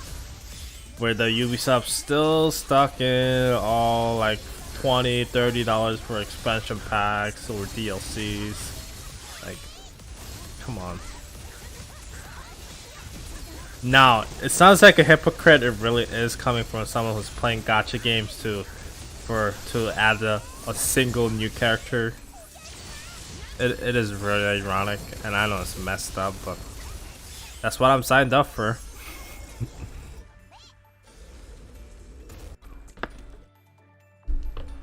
Like, if I want to make a rant video about all these AAA games, I could do it for all days, but I never will, because as soon as I make this video, but they'll come and say, but you spent all this money in the, you know, mobile games.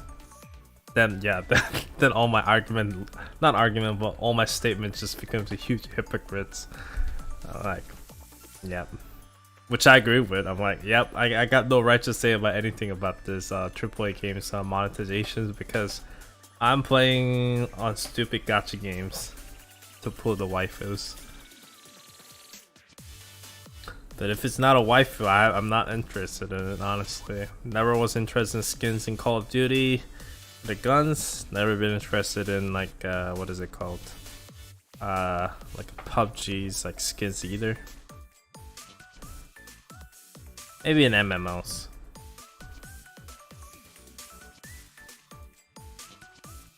Yeah, but it's free to play. Yeah, mobile. I think that's a big difference as well. Is that the mobile games does not have an entry point, entrance fee. So definitely gonna be a huge thing for a lot of people. And honestly, I don't know what the. Honestly, I feel like more games should definitely do like task version release at the start, but they give you like, you know, like a demo version basically. They used to do a demo version all the time before the game release, which made a lot of people excited for the game to actually try it out. But I think a lot of games avoid doing like a demo version now, because if anything, it only shows the problem the game has and it makes people really uninterested.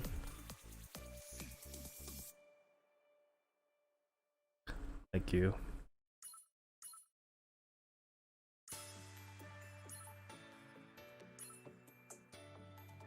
My rate thing is full. Second.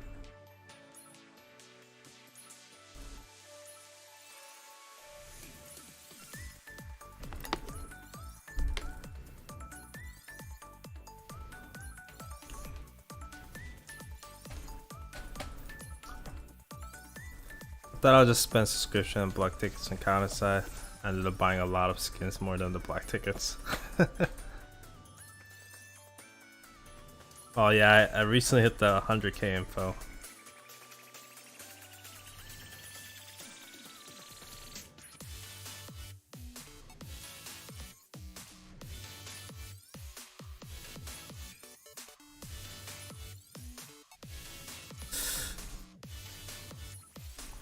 Well, I think the main reason they're on the demo is because they are not confident with their games.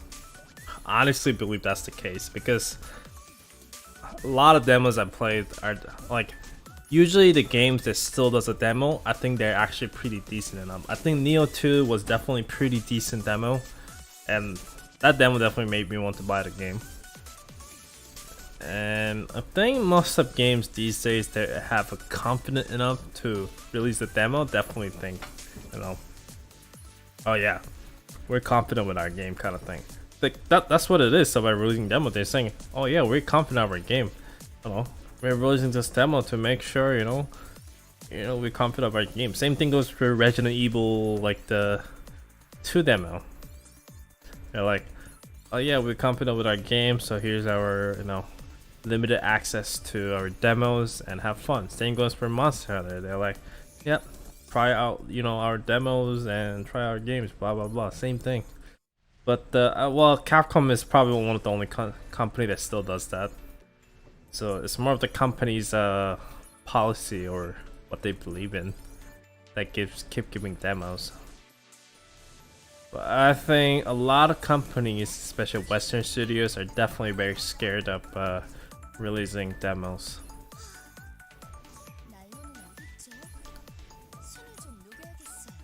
Because if anything, if the demo is bad, that's an insta lose on the customer. 2 recruitment tickets. Chances.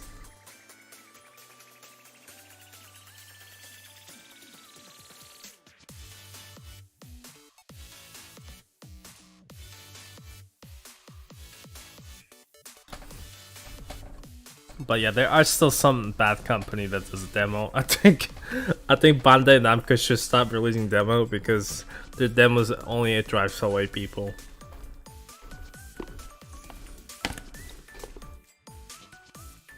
trust me, if the Scarlet Nexus did not have demo, I think I would have bought the game just because I was bored and stuff. But I'm glad they had a demo to show me what kind of game it was gonna be.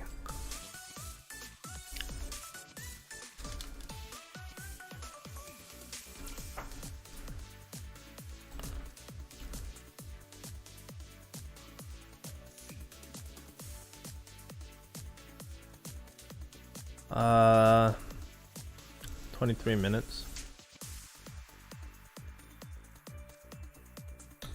Let me quickly do Genshin dailies, then we'll move on to C server stuff.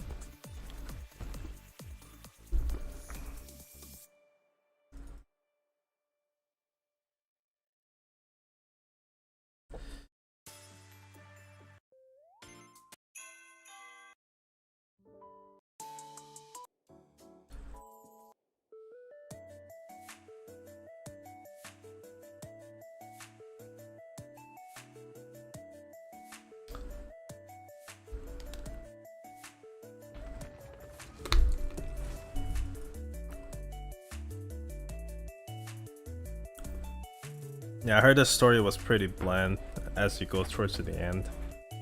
Apparently side story was fucked up too. That you are like enemies and next thing you know is they're like friends again. Something. I'm like, it's like, that sounds messed up.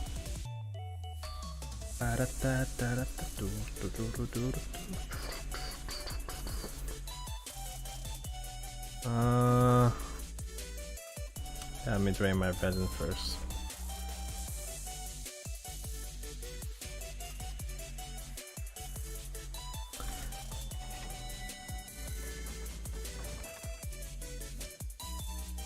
But I think either way, whenever they show demo these days, it definitely means they're confident enough to show to the world of like, yeah, this is the what kind of game we have.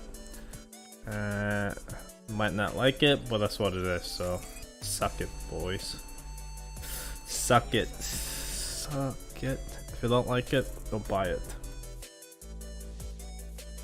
Definitely support any companies that's still willing to plot the demo, other than Bandai Namco. Their games are shit. Like, I bought a lot of games for Bandai Namco, especially like Sword Art Online series and stuff like that. So I'm definitely probably one of the few people out there that bought their games at the full price here. Especially Sword Art Online games, I always bought those games at the full price. I'm not a huge fan of like, I'm actually not a huge fan of like Sword Art Online, like in terms of like light novel series, but as a games, I definitely really like where it goes kind of thing. I like to imagine myself playing whenever I play Sword Art Online games. I like to imagine myself as like part of the world, and like I get to hang out with his oldest wife and stuff. But it's not really what happens within the game that much, because games are usually pretty much on the rail. You don't really get that much of you don't really get that much of freedom.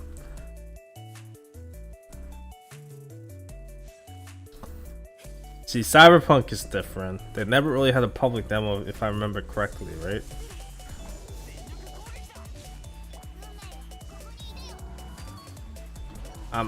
That's like the PR stuff. I mean, when I say demo, that means like the public demo that people could actually access it and play it before the release. Whatever PR stuff for the review, giving like, you know, footage from review videos, that does not really count as a. That's not the one I'm talking about here.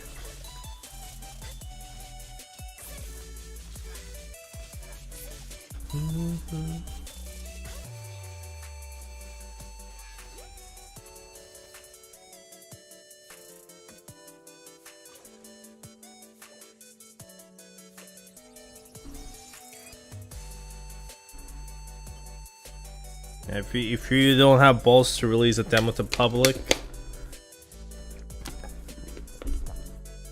then that's not a demo.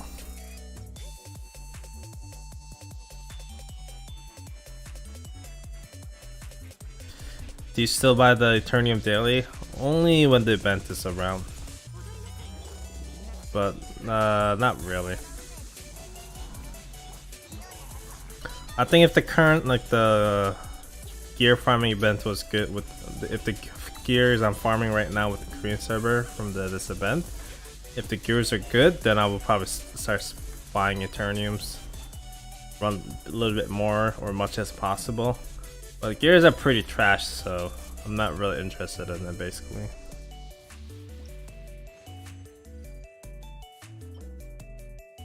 Nope, bad.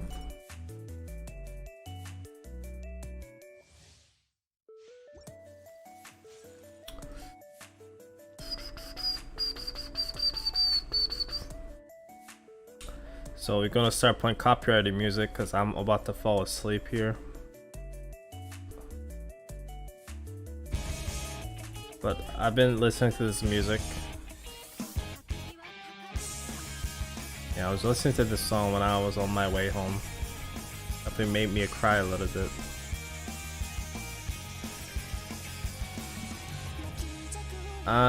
Usually when it's cooldown gear set, you definitely want to have a skill haste to get the maximum skill haste.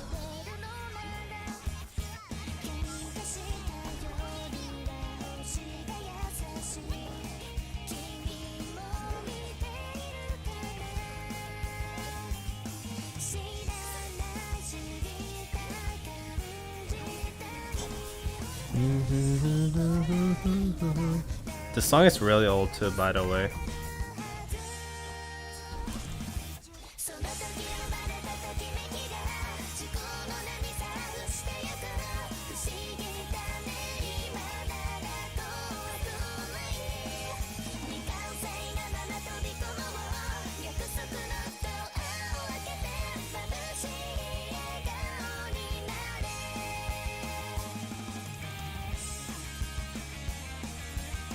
Nope, bad. Copyright.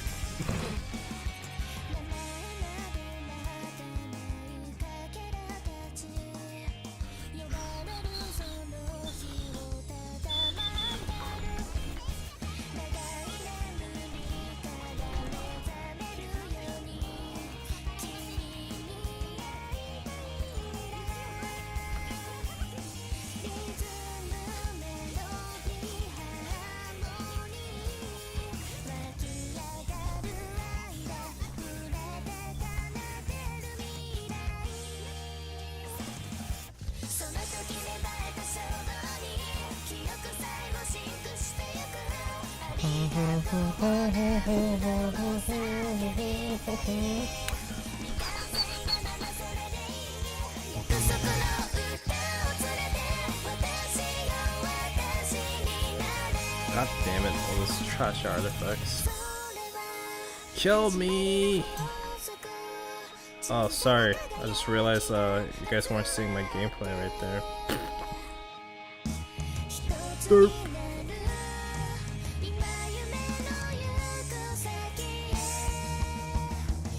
Just missed the whole artifact farmings. Derp. Oh. I'm surprised my eyes are still open. It's like almost 2 AM in the morning.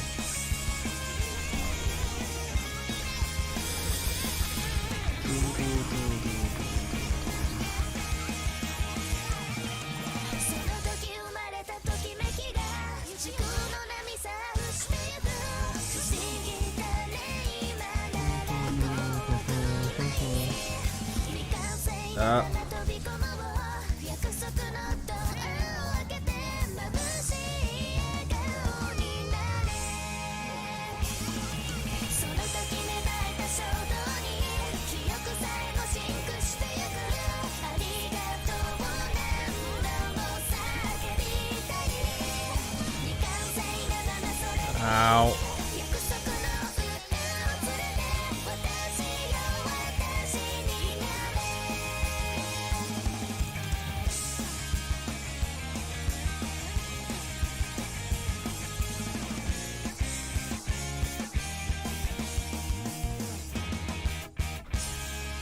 Ay, ay, ay, ay, ay, ay, ay, ay.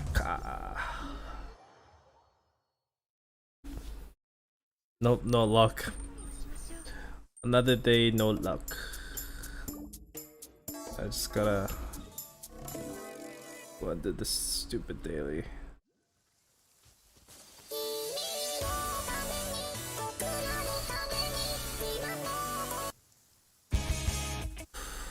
I wonder what songs to really release recently. Or videos that's popular. Play all.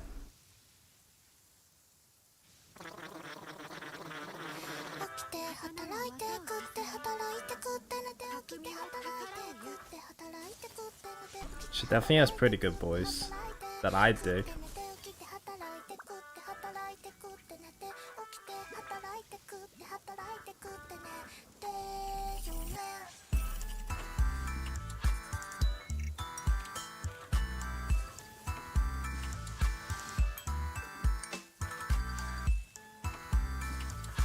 Why is it broken? The broken blue one. I don't think that exists with the Inazuma though, does it? Yeah, that one is really annoying though. I know what you're talking about, but I think that one exists.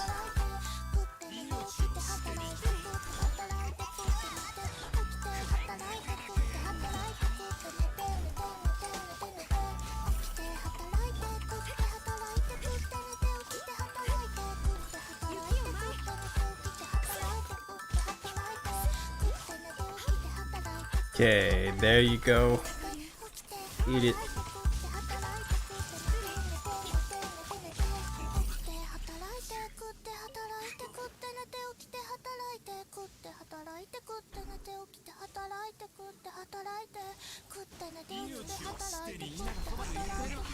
I think Pirate Game is actually not that bad. I don't think it takes that much time.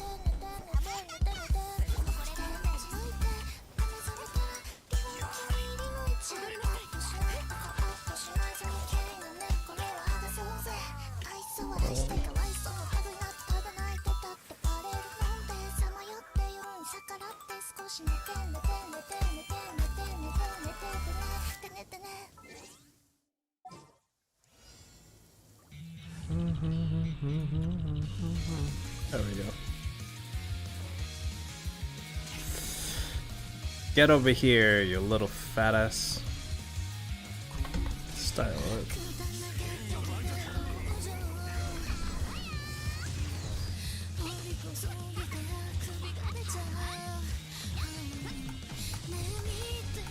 Ow.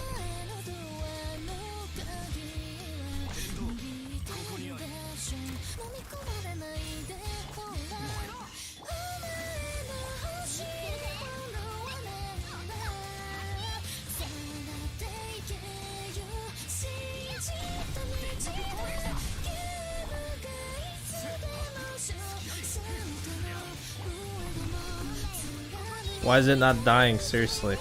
Die already.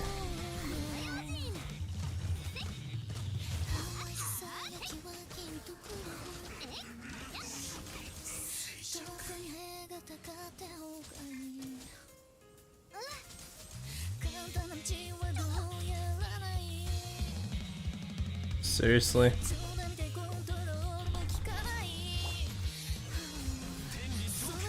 I actually hate this mission with the current characters I have.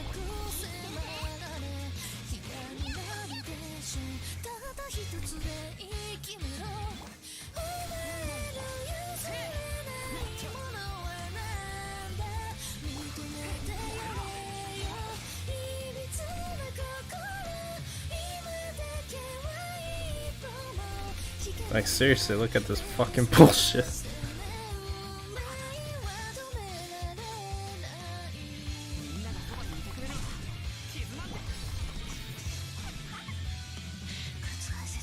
Fucking cancer.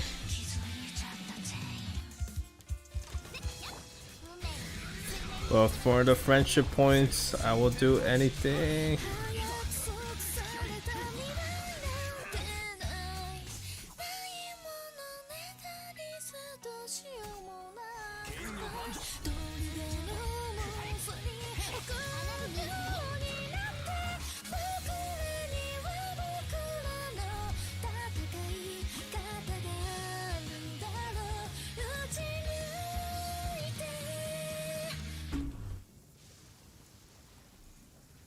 Yeah. There we go. Dozed up a little bit there.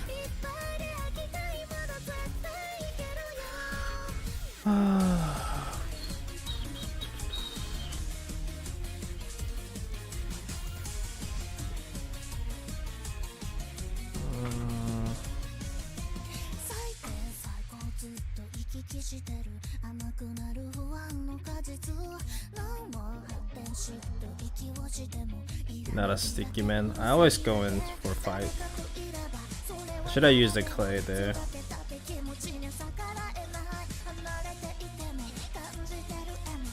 I'm usually really bad at stealth, so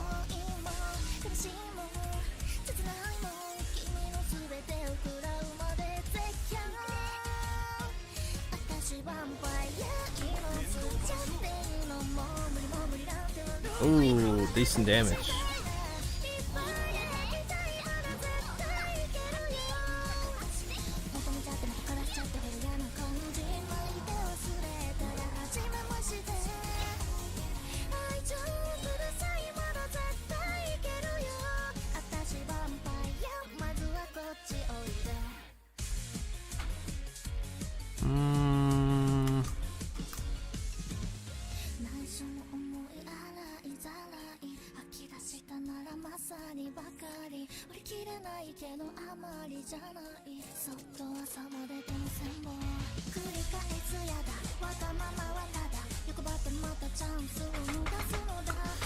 Excited for that for sure. Double top up. Yes, baby. How the fuck do I get here? Can't remember if I... Can't remember...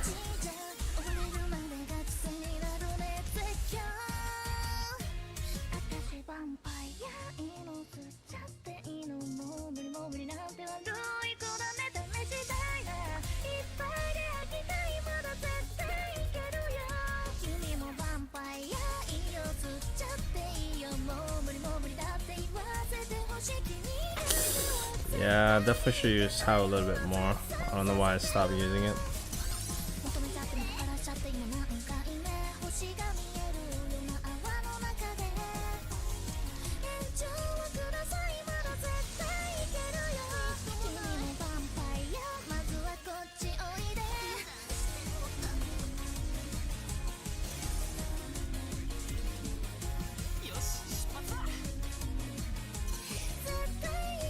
Give me a break.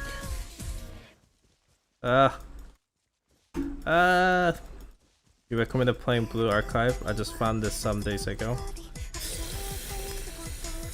I think it's definitely one of those games that characters are really good quality as well as the art.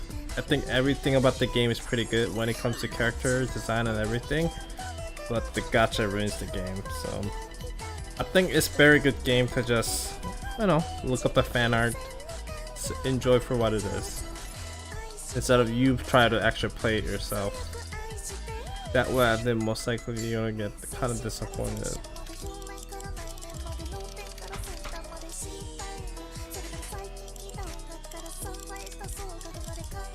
Found it.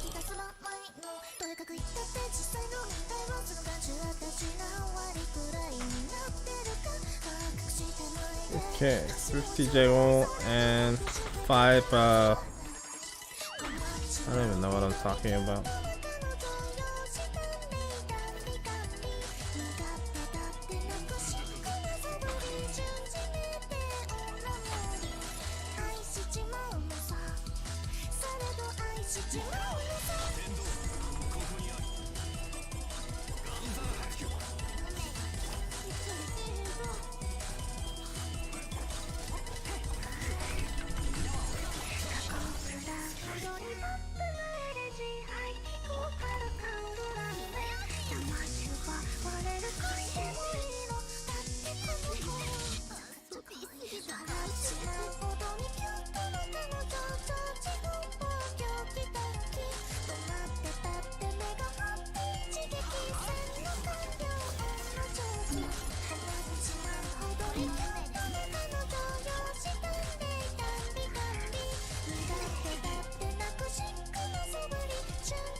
How the fuck is this guy still alive?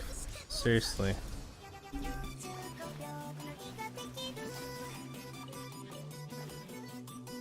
Oh, I need to really sleep. Finally.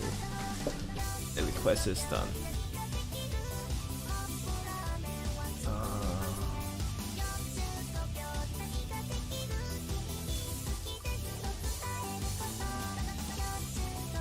Yeah, I'm definitely playing it in my sleep.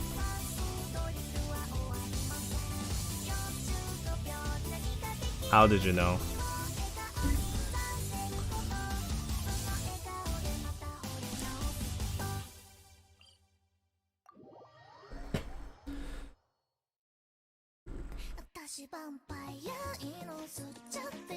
Oh, this is the really popular song.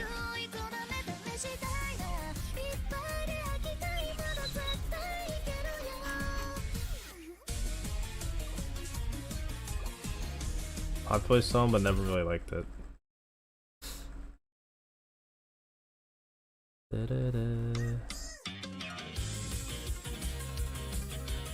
I like this one.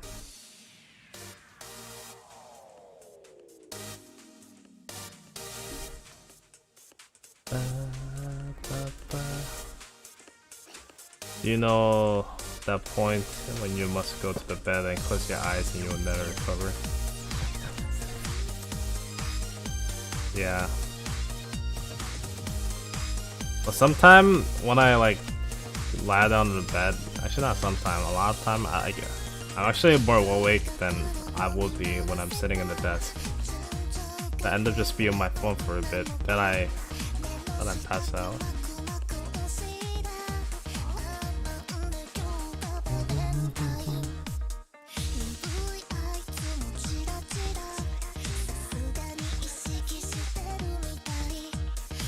But at time, check the C server leaderboard.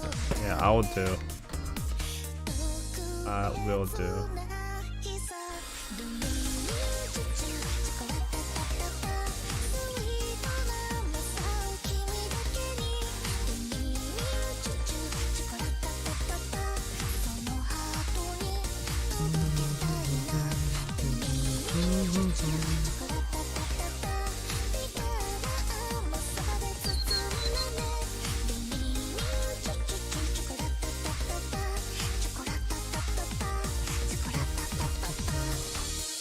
Crystal Marrow is easier to get, I think, so.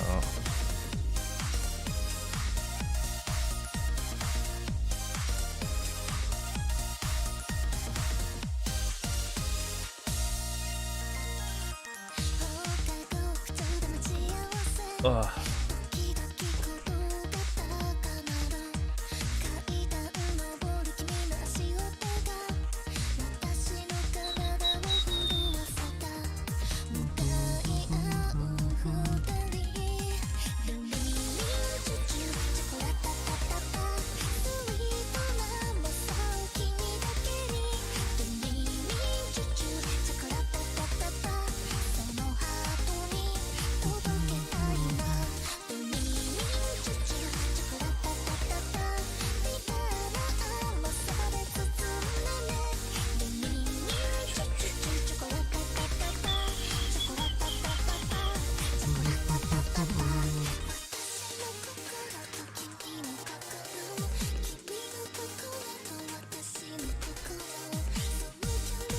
Well, then yeah, new islands will come with the new materials.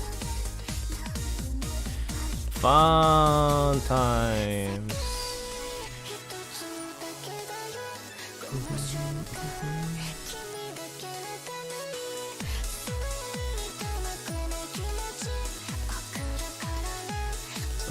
Da, da, da.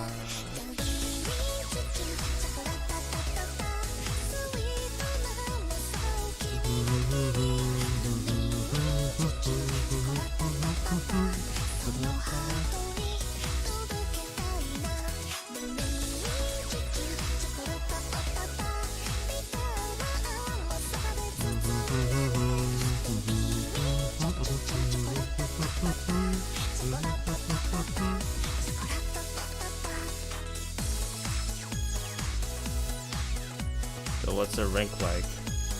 I have to go here.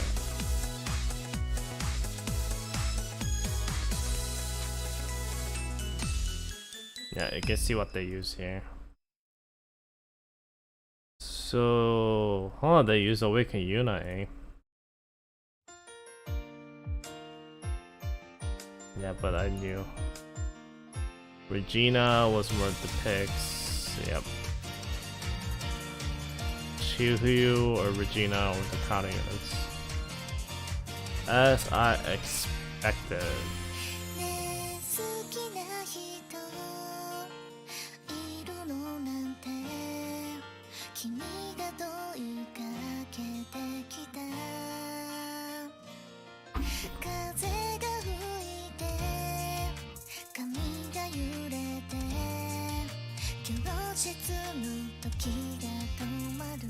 I don't know how this guy ended up doing with this damage. That's pretty amazing.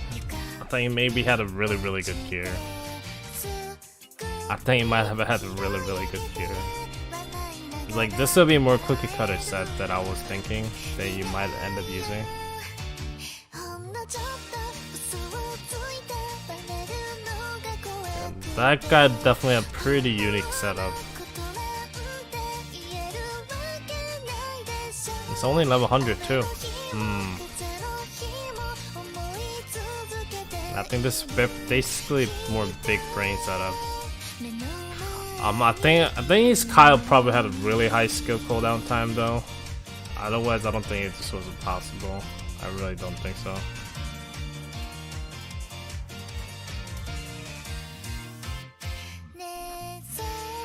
Wait, what? Yeah, that's actually, because a lot of these guys are really high rank too. Okay, well, 59. 55.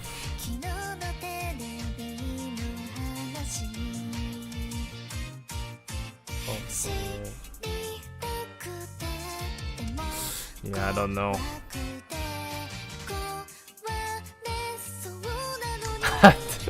I can't really tell because it doesn't show their gears.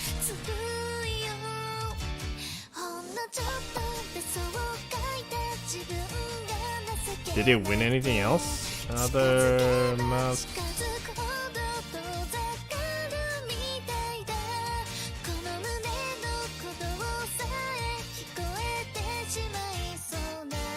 No, he's not even in other ranks either.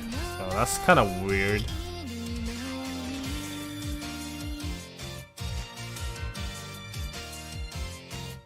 Nope, I don't see his name in any way.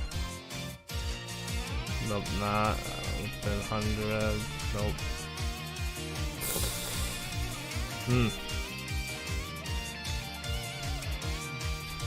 And then you could try to, if your thing is hacked, I guess you could try to report it.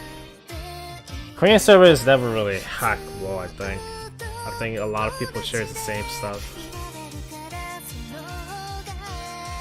It does look a little bit fishy because I don't know how much damage it was able to do without the. Like, this guy seems like pretty big wolf. Like, I'm surprised he's able to get 200 more points. Yeah, that's actually a really big score difference. So unless these guys went all the way in, see, what could happen is they went all the way into this competition, and they used all their gears on the eliminating this boss. And when they hear like, oh shit, I don't have gears to fight against this one, so maybe that's why everyone had the trashy gears, and maybe this guy ended up saying, hey, I'm going all out with this squad and this gear, but that still doesn't make sense. I don't know. Don't know. You can try to report it, maybe. Hey, but what if it's legit though? I don't know. So it's maybe too early to judge.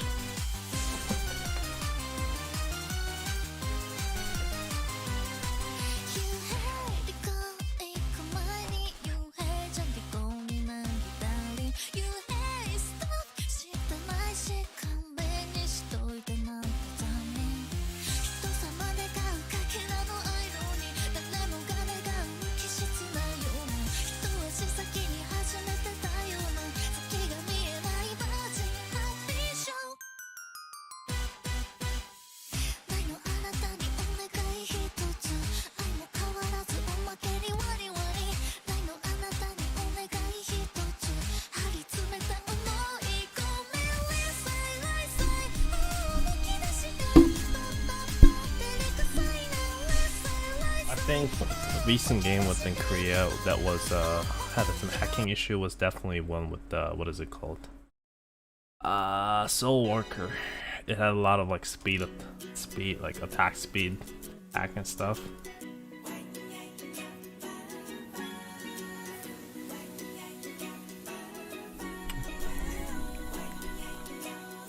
Well, I'm not here to witch hunt, so I really am not here to witch hunt.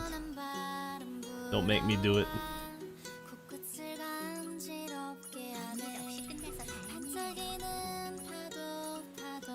Okay, I'm sorry to tell you guys, but I'm gonna go to sleep. I'll do some gacha streams tomorrow when the new unit comes out. And some more operator related videos, as well as a finally Danger Close related video. Where it's gonna talk about not really the gear option first, but the general tier list, which haven't done since the release of the game. I'm actually going to make a tier list video for Danger Close content. Probably start to have pretty decent understanding of the content now, so I'm probably going to detailing all the units that you probably want to invest into if you haven't yet. Or maybe, because in the future they're going to give away some SSR selector too. So it's not the SSR selector, maybe you can decide to use it on those characters if you want to try harder with the Danger Close. But